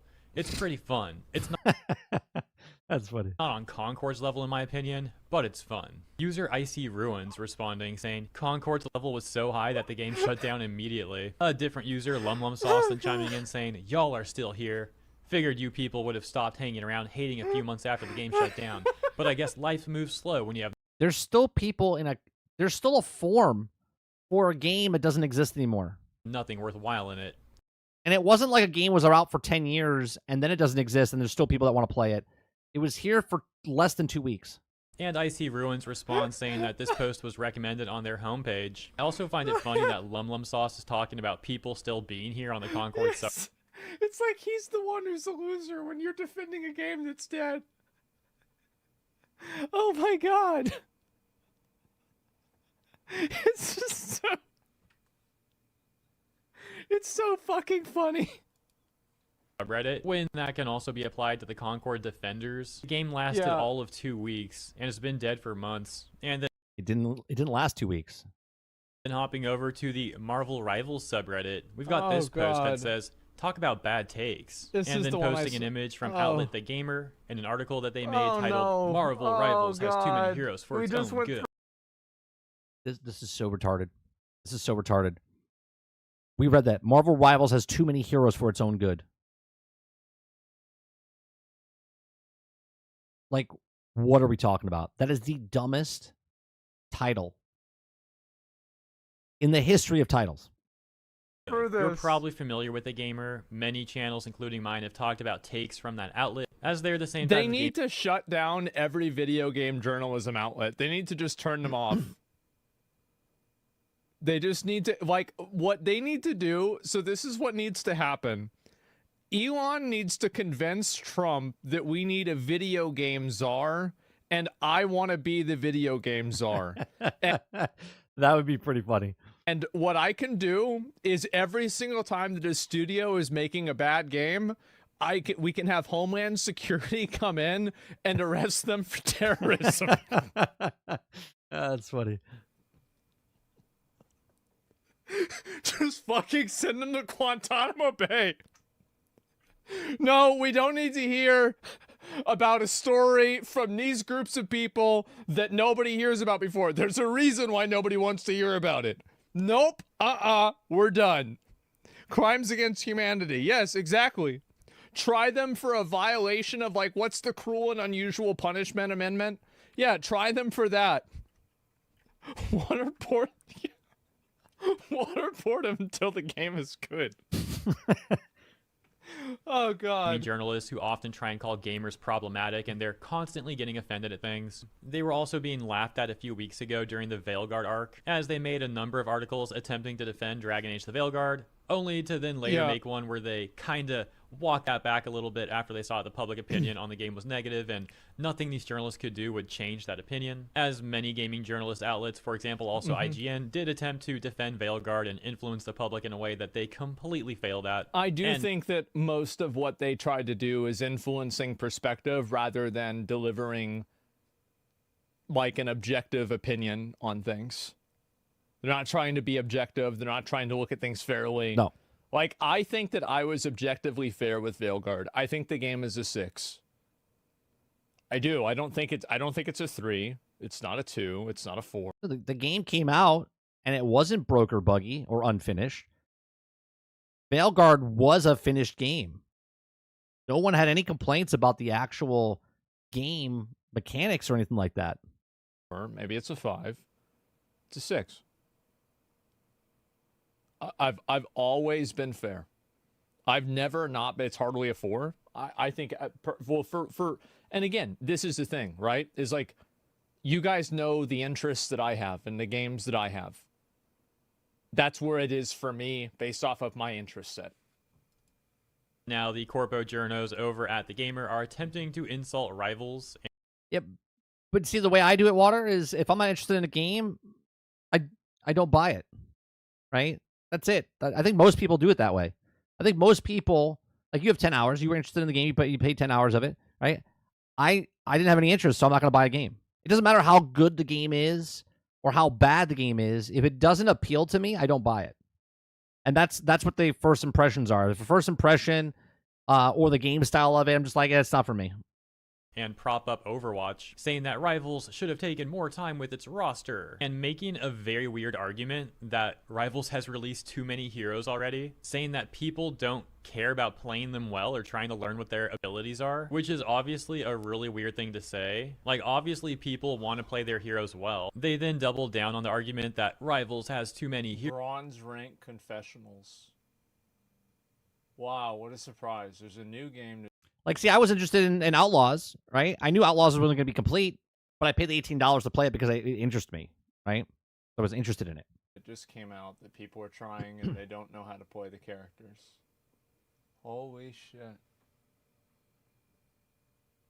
That's crazy, right? Wow. So there's a new game that came out, people don't already know how to play it. Wow. Like, I've played the game for 74 hours. I have no idea how to play Kiriko. I kind of get it. I have a general idea. Even during the beta period, the roster was stacked with a staggering number of playable heroes and villains to choose from. And it led up to the full launch. More additions were confirmed for the roster, making it harder to determine who I main if I wasn't even enough time to learn all the ins and outs before release. Turns out that I didn't. And now, it's sheer act of playing Marvel Rivals, I would assume, is again, I find myself comparing it unfavorably to, and I can't see what it says. Yeah. But, like, I don't know how to play a lot of characters. Well, I mean, yeah, some of you guys are saying I don't know how to play any character. True, also. But there's, like, a spectrum of this. Like, I really don't know how to play, like, I don't know, fucking... Yeah, but that's just time. If there's 10 characters in a game, and let's say it takes 10 hours to understand each character, well, that's 100 hours, right? You have to put 100 hours in if you want to know 10 hours in each of the characters. Right? In Hulk, I have no idea. Heroes. So now people are complaining there's too much game time to understand the characters. Then there's just the individual itself on how well you like the character and if you understand what the character does to, favorably use that character. Right? So all the hours that you can put into a video game, that's not a bad thing, especially in a game like this. In the lead up yeah, to... I mean, Psylocke. Yeah, whatever the fuck. Yeah, Psylocke. That's what I meant to say. Yeah, see? That's my point. its full launch, more additions were confirmed for the roster, making it hard to determine who I'd main, and if I would even have enough time to learn all their ins and outs before release. Turns out that I didn't, and now the sheer act of playing Marvel Rivals is daunting. Once again, I find myself... Daunting? Just pick one character and play it. Why do you want to know everything before it comes out? Comparing it unfavorably to Overwatch. Yeah, this just sounds like a massive skill issue. I only started playing Rivals like 2 weeks ago, so not only did I not play the beta, but I also started it late technically. Do these people, when they go to a shoe store, do they put the very first pair of shoes on, put it on their feet, and go, yeah, this is it, and they walk out of the store after they buy it, and they're like, oh, my feet hurt. Do they not try a pair of shoes on before they buy them? Like, I look and browse and like, hey, those are nice shoes, and then I'll start wearing the shoes, right? And I'm going to see if they're comfortable. Like, everything takes time. If you're playing a video game, there's 10 characters, 20 characters, 30 characters, just go, I don't know who to pick. Well, which one looks cool? This guy looks cool. She looks cool. Let me play this character. No, I don't like the way she plays. No, I don't like the way he plays. No, they're like, I just can't do it. I'm overwhelmed. It's like, what? Just pick a character. don't find it daunting at all. It's a fun game. And I'm not even a great player, but I'm having a lot of fun with it. I know plenty of people probably didn't play in the beta, and they're also having fun with the game, so I don't get what they're trying to say here. That was a good one. Except it seems like they're trying to make any excuse they can to try and insult rivals and prop up Overwatch. Continuing, they say, Overwatch turned each new hero into a legitimate event. You would follow each update and tease with... Yeah, that was whenever they Yeah, how'd that work out for them? had good heroes, but now they're adding in like these weird, ugly, stupid-looking heroes that nobody cares about. And so, like, you want to know why people were excited about Kiriko? Well, it wasn't because of the game Overwatch. I'll tell you that. fervent anticipation, waiting to find out exactly what role they might fulfill and what they would look This, I'm sorry, did he just say it? I'm reading the thing. Capitalize on because of it's been here the entire time for the first few years of exist. Does he think that whoever wrote this? Do they think that all the Marvel characters are out in the game? All the big names? like. That won't happen when Rivals add Sentry. Every new hero was unexpected, but for Rivals, it feels like we already have to temper our expectations after NetEase jumped the gun on its A-listers. Yeah, so I think this point Jumping the gun on the A-listers. There's literally thousands of characters. is just terrible. I'm actually a huge fan of the Sentry. He's probably my favorite Marvel hero. I like how he's a very Yeah, flawed the character. A-listers like Penny Parker, Luna Snow, and Jeff. Yeah, who knew Luna Snow? Like, what are these people talking about? Yeah, the A-listers of Jeff the Land Shark. The A-listers like the data mine leak of the Hit Monkey. Yeah, look at all these A-listers they're bringing in and jumping the gun. All of Iron Man, Wolverine, and Thor, and Black Widow.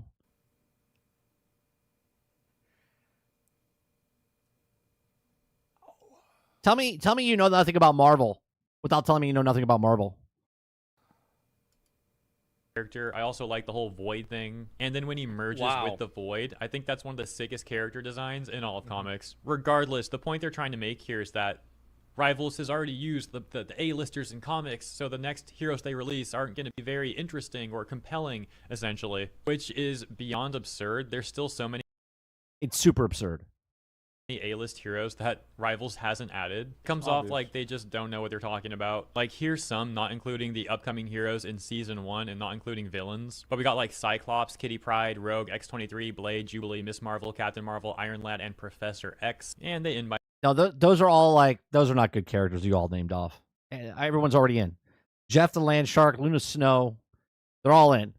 saying, They have to do the Juggernaut. Please do the Juggernaut. I agree. Juggernaut needs to be in the game. I could be proven wrong. That's the but only, if they add him, that will be my main, even if he plays bad. I'm just going to play that. Gambit? I think Gambit will play like Moonlight. Someone in this chat said they have 30 X-Men characters alone. Yeah. Yeah. They could add just X-Men, okay? And they would have 30 plus characters just from X-Men. Right now, I'm not very excited about new heroes to come to Rivals, because we are already dealing with an excessive roster. Yeah. There is no moderation and a desire to give players a temporary power fantasy, instead of easing them into things. This What is this person talking about? will only hurt the game in the long run, and feeling that way right now isn't a good sign. Well, considering that it's Someone please explain to me how more superheroes in a superhero game is detrimental to the superhero genre. How is more players coming in the game bad for the game? Oh, for God's sakes. journalists from the gamer saying all this stuff, then it probably is a good sign, actually. Generally, if you do the opposite of what these sort of gaming journalists say, then you'll be very successful. Yeah. But yeah, that's it for this one. Let me know what you think about all this stuff in the comments. I think also the power fantasy in Marvel Rivals is not going to be as strong as Overwatch because there's more granular activities that you can do inside of Marvel Rivals. Like, there's more active abilities in many characters and interactions that And there's also team-ups. characters have that Overwatch doesn't have. So core types of class fantasy. Waterbear says maybe they only wanted 10 characters at the start and one character released per year. Yeah, then stick with Overwatch. You know what I mean? Fantasy and gameplay fantasy doesn't, yeah, there's team ups, etc., right? Like, well, what I'm saying is that, like, your individual class fantasy isn't the same way. And also, like, yeah, like Groot carrying around, like, Rocket or Jeff, that's really funny. If you enjoyed the coverage, please consider That's true, Crowded. The long and short of this is that these people can't find problems, so they create them. liking and or subscribing. Appreciate you. Have a great week ahead, and I'll see you in the next one. That bitch does a lot of damage. I didn't realize that. Yeah, I mean, I'm gonna be real. Like, it's so silly to me. Like, I'll link y'all this video. This is really fucking funny. I can't believe that. Got so many tabs open. You guys can't see it. He's got 2, 4, 6, 8, 10, 12, 14, 16, 18, 20. He's got like 40 tabs open on his computer. Concord players. I can't believe that Concord players. Like, that's actually all I have to say. That's it. Concord I can't believe there's players are Concord very players. mad Yeah, I at can't believe there's Concord players either. Like, I can't believe there's still a subreddit for Concord. But hey, whatever. Enjoy.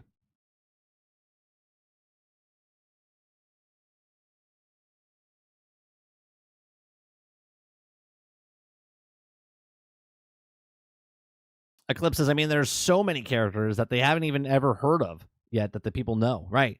It's insane how many people they have. All right, so this is a song I created, okay, making fun of the DEI woke journalists and whatnot. So this is a song I played earlier, okay? This is called DEI and Me, okay? I'm going to play it for you.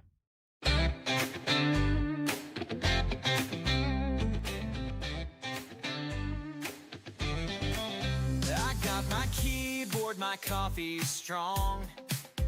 Writing think pieces all day long. Spotlighting justice, I'm here to say gamers are the problem in every way. It's all about the systems, the patriarchy, the racism hiding in that RPG. So true. If you don't agree, then you're part of the plot. Misogyny's in your loot box, like it or not. DI, oh can't you see? Diversity's the gospel, it's my decree. Gamers are sexist, gamers are rude. If you're not woke, then you're totally screwed. Another hot take, it's my 9th today. Representation or you're gonna pay. Critique that character, oh she's too slim. But if she's not pretty, then it's still a sin. Every player's toxic, that's what I claim. Every chat room's a cesspool of shame. It's not about fun, it's bigger than that. This industry's a battlefield, grab your hat. DI, oh I feel like this should be like a High School Musical. the gospel, it's my decree. Gamers are racist, gamers are mean. They're the villains in my gaming zine.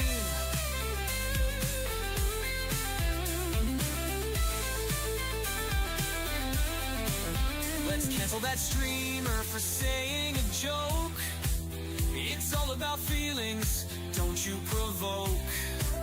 Don't need data, I've got my thread. The court of Twitter will judge what's said. DI, oh can't you see? Come on, everybody. Diversity's the gospel, it's my No? All right. decree.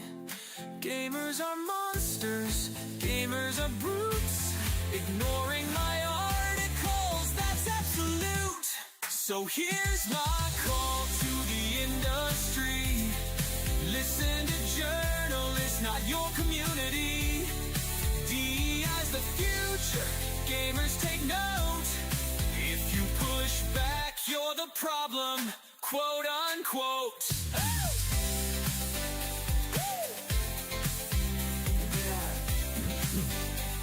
I just write the words. The audio that it puts it to, I just add what I want to put in. So if I put in like alternative pop or a ballad or any type of thing, that's what it puts it to. Like I have a song that sounds like Taylor Swift, which is the 7 out of 10 IGN. Like that's what they want, man. That's exactly what they do. Right? You don't like this? Misogynist. Hater. You're the worst. It's like I just want to play a game. I just want to play a game. No, this is the worst it's going to sound. Arius. This is going to be the worst that it sounds. I have some really good songs that we've created off of this, and some of them sound like AI, right? But I don't know if you heard me earlier. I played a song for my son. I played a Weird Al Yankovic song because he was in the car the other day. I played a song, and he says, "Well, you can tell it's AI because of the way what it sings." And I said, "What do you mean?" He goes, "Well, the words don't sound real. Like who would put words like that together?" And I went, "Okay." I said, "I will make a song, right? And then I will play you a real song, and I'm not going to tell you which one's which." I played him a Weird Al song that he hasn't heard of, okay? And he thought Weird Al, okay, was AI song. He didn't know. I said, "No, that's a real song." He's like, "No, it's not." I'm like, "Yeah." Okay. And that right there is the issue with AI music that people will not know. They will not know.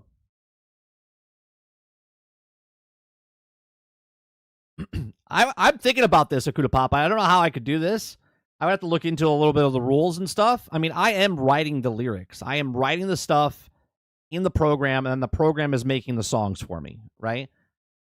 But I might put an album together, and if anybody wants to donate to it, you can have the album, okay?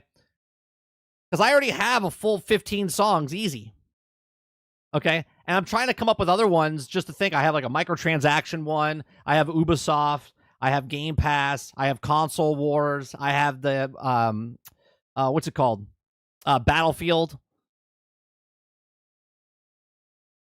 All the things I'm like interested in. I'm working on one right now for EA. Right, I'm working on one right now for EA that I'm trying to put all the words together that I want to use that describes EA and what they've done over the years with the loot boxes and whatnot. Between that, making the Marvel videos that I'm trying to do, because I'm working on a couple of those, running my channel, I'm doing more stuff that I need to be doing, but I'm interested in more of this stuff, right? So I do the morning show. I'm playing video games. I'm making songs. I'm writing stuff. I'm editing videos. I'm all over the place right now. The beginning of 2025 has got my brain like going 1,000 different directions. Imagine you become an AI song producer and find more success than being a streamer. I'm not sure how you can monetize on that. I don't know who owns the rights if I'm writing the words, but they're making the music. Can you get copyrighted strike for that? And can I sell? I have no idea. I have to look it up. Make a separate AI channel. Oh, what, to just produce? Oh, yeah, maybe I could do that.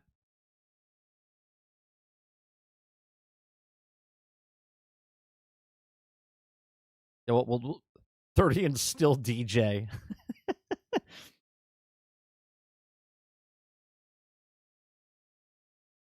They're uncanny. The way they sound. They have codes and stuff to know, like if it's AI made or not.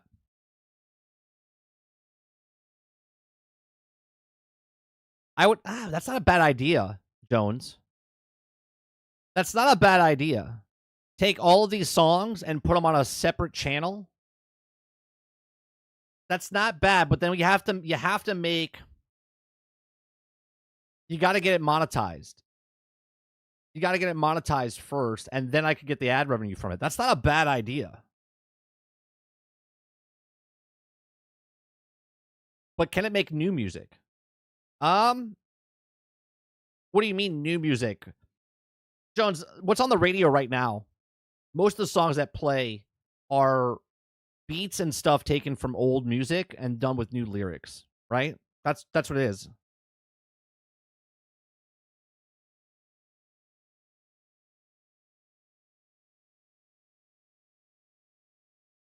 Like when you go to the radio, most of the songs are remakes using samples of other people's music in their music or the beats of that song, and then they put their music to it.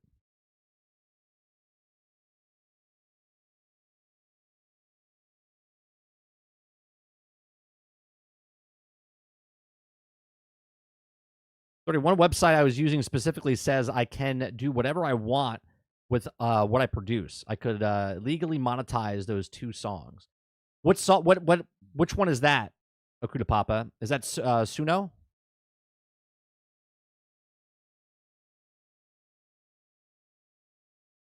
You know what? You know when it's a good song when my son starts walking around the house singing the chorus for some of the songs I've created. Oh yeah, there's plenty of people that write songs. They're ghostwriters. The guy from what's that? One Republic. I forget the guy's name. Ryan something. Ryan. He's written so many songs. So many songs for other artists. What's his last name? Ryan's. I forget what his name.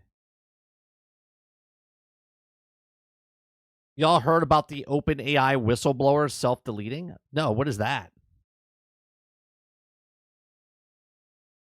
What is that?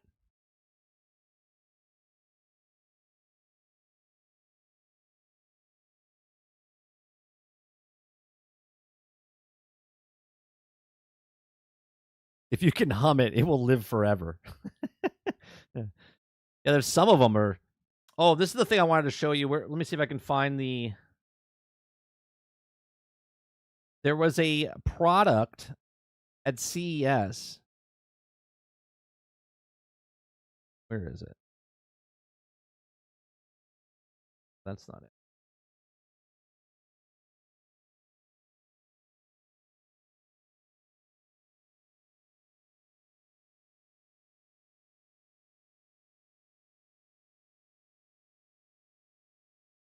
This one? Another year, another. Yeah. I think this is it right here. Let me bring this up real fast. This is so this device here. The new One Wireless Connect box that can display what Okay. with some helpful AI personalization to make it easier than ever to find what you might be looking for. Now, I've always loved the Samsung Frame TV, and now there's a new Samsung Frame Pro, which offers users the ability to the new One Wireless Connect box that can display whatever output you have connected wirelessly using Wi-Fi 7 and Samsung's compression codec. You just connect your Apple TV, your Xbox, PS5, soundbar, etc., anything that has an HDMI port or whatever it might be, to this box, and everything is sent over to the TV wirelessly. That right there. That right there is what a lot of people would love to have in their house, right? Because a lot of people maybe have an office, but across the room, right? So they can plug all their devices into this box, and then it can set to their television set and play their games and stuff through that. So no wires needed. It's pretty. A lot of people have a problem with all the how can they get their stuff over there. Sweet. You also get better brightness and contrast with the new Frame Pro. Now, obviously, a big It's a frame. selling point for the Frame is the artwork, and Samsung's art store has over 3,000 curated works from artists all around the world, and it's no longer just for the Frame TV and the micro LED TVs, but now has been expanded across the new QLED. Like those are television sets basically. And other QLED models for 2025. When it comes to monitors, the new smart monitor is looking more studio display. So that's all I wanted to show you. That's the device I saw.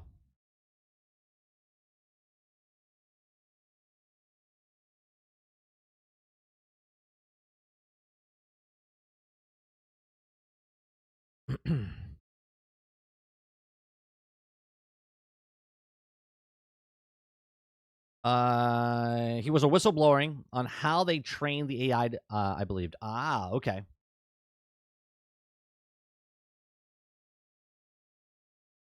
Interesting. Can you send me a link to that? I'll watch it later off a stream.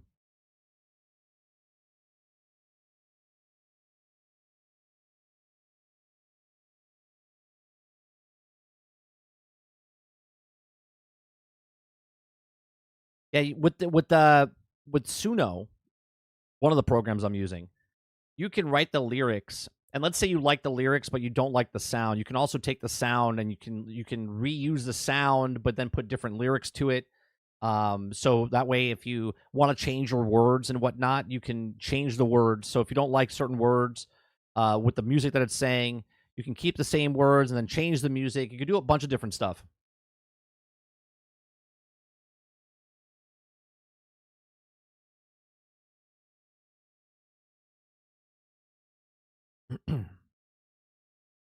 Yeah, so in the mornings, I'm making. You're gonna hear the same songs unless I make new ones. But I have like 15 so far different songs that I've created, making fun of stuff. Right. So before the show starts, if you come every morning, before the show starts, have it play in the background. You'll hear some funny stuff. I'm making it sort of like a Tenacious D, uh, or like a Weird Al Yankovic type of stuff.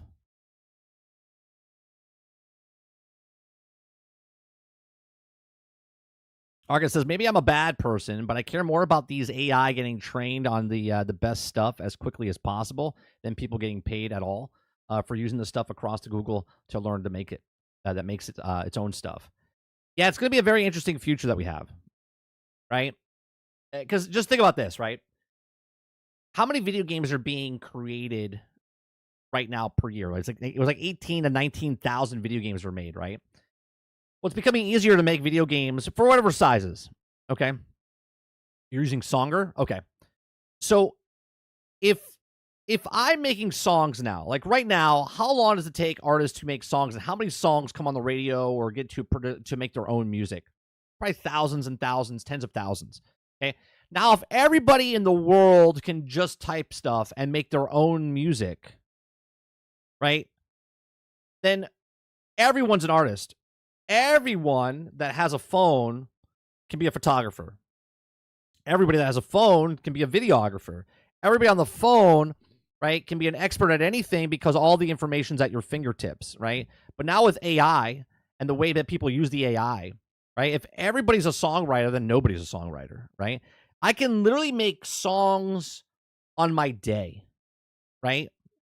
And every time someone does it, okay, it's feeding the algorithm and it's making it better and better and better and better and better, right? The instruments are fine, but the vocals has a baby out the window feel. I don't care if it will get better. There's a different version, right? There's like a 4.0, a 3.5, and the vocals, all depending on what it is.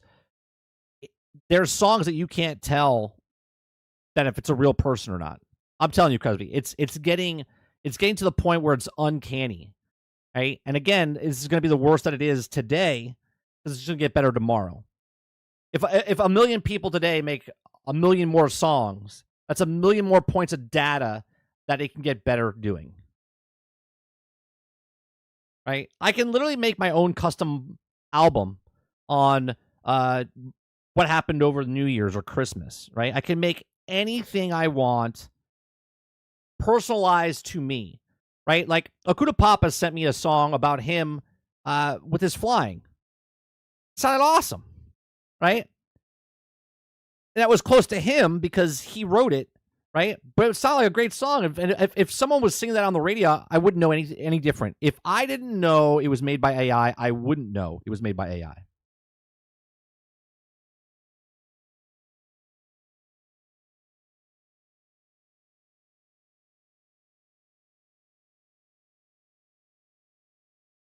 Arca says, I heard AI press announcement in president's voices that sound real, or that costs no money. Only some AI sounds like AI. Not all of it does. No, yeah, some of it doesn't sound like. So the program I'm using right now to do the audio for the Marvel ones I made, it sounds AI, but it's the best one that it sounds. But if I could pay to get Morgan Freeman, okay, to use his voice if I wanted to, because it's that fucking crazy, okay? I can literally get Morgan Freeman's voice. Now, obviously, I wouldn't do that because if Morgan Freeman heard it, he could sue my ass, okay? But there's so many things that I could use Snoop Dogg, and you wouldn't know it wasn't actually Snoop Dogg.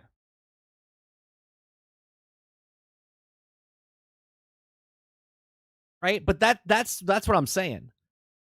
The only reason you guys know, we had this conversation earlier, that there's bots in the lobby is because people are telling you there's bots in the lobby. If no one told you bots were in the lobby, you wouldn't even think about bots in the lobby. If I didn't tell you this was AI made and I told you I just recorded this in my garage and this is what I did, okay, you wouldn't know, right? You wouldn't see the guy behind the curtain. You would just go, oh my God, it's the great and powerful mighty Wizard of Oz.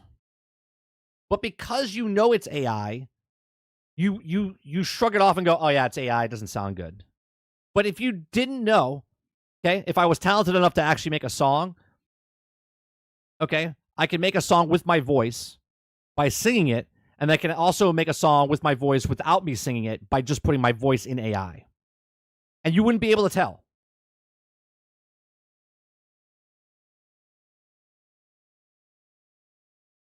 Argus says, yeah, we're hearing the cheap, easy-to-use stuff. AI isn't always the obvious nothing is to worry about. There's some convincing stuff out there. Oh, yeah, no, it's crazy. And it's not even a big price point, Argus, to get to the point where you can get better stuff to pay for.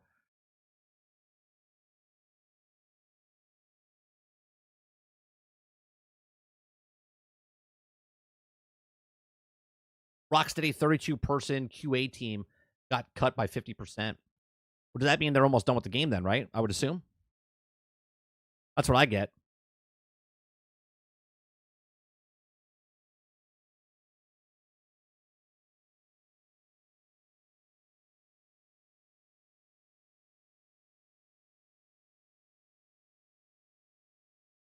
Suicide Squad killed the Justice League. Developer Rocksteady has quietly suffered another round of layoffs. No shit. Congratulations. That's a song I should make. I should write a song about Suicide Squad. Yeah. I think that's what we'll do next. We'll do a song about Suicide Squad.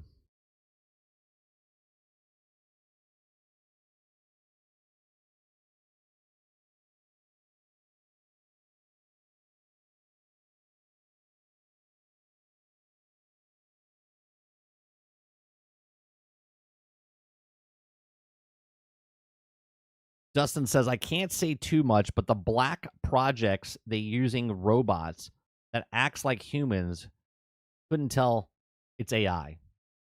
Yeah.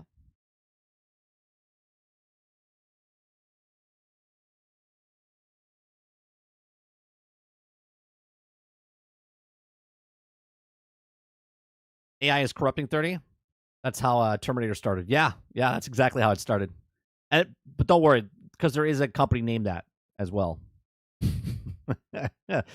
Argus says AI will sure hurt some people at some point, but also provide so much more good in the future. Well, there's always going to be people that get affected and lose their job.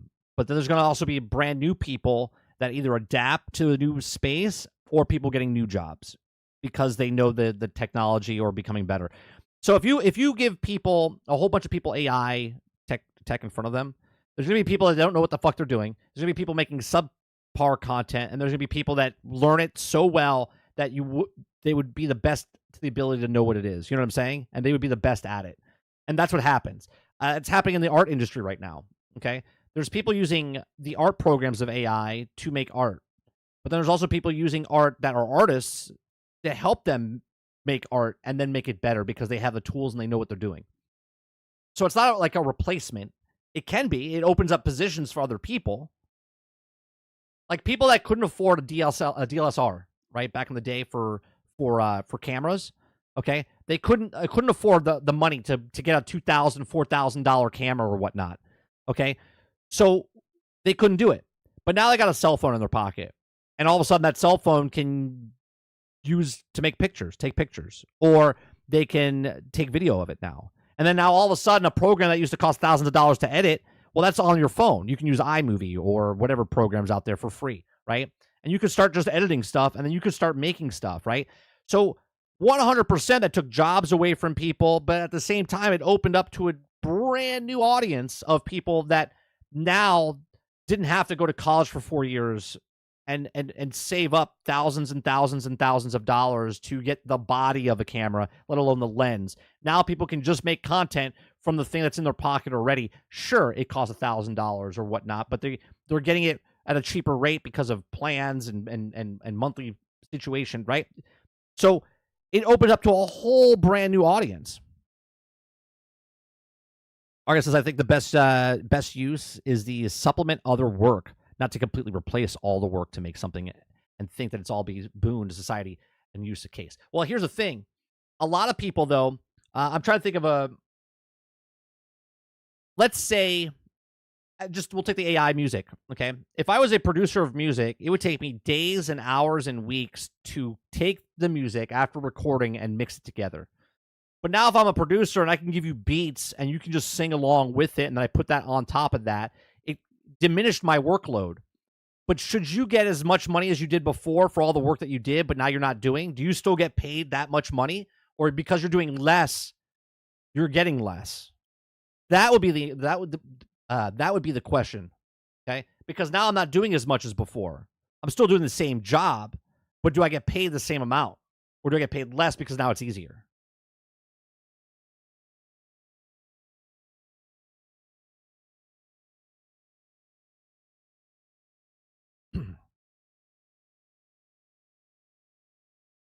Yeah, it'd be interesting to see what happens with the way the music and stuff is going.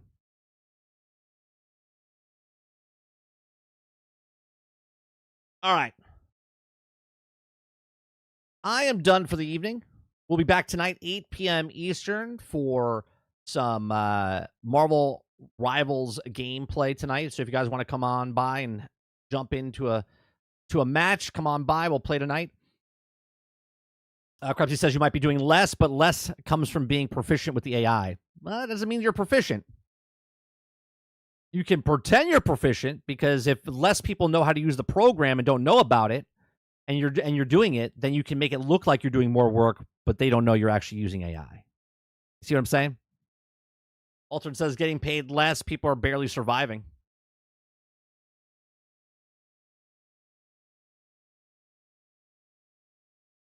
Yeah, it's Tuesday. We finished Marvel Rivals. We finished Indiana Jones last night. Destin left IGN. Oh, well then we'll close out the show with the IGN song of 7 out of 10. That's what we'll do. We'll do that as a homage to. No, I didn't watch the Kino Akuta Papa. We'll close out the show with, instead of the Daily Grind song, we'll close it out with 7 out of 10. So we'll be back tonight, 8 p.m. Eastern, for Marvel Rivals. If you guys want to come on by and play, hit that like button, hit that subscribe button. If you'd like to go above and beyond, become a member as little as $5. I do appreciate you very much. You guys have a great rest of your evening, and I'll see you guys tonight. Peace.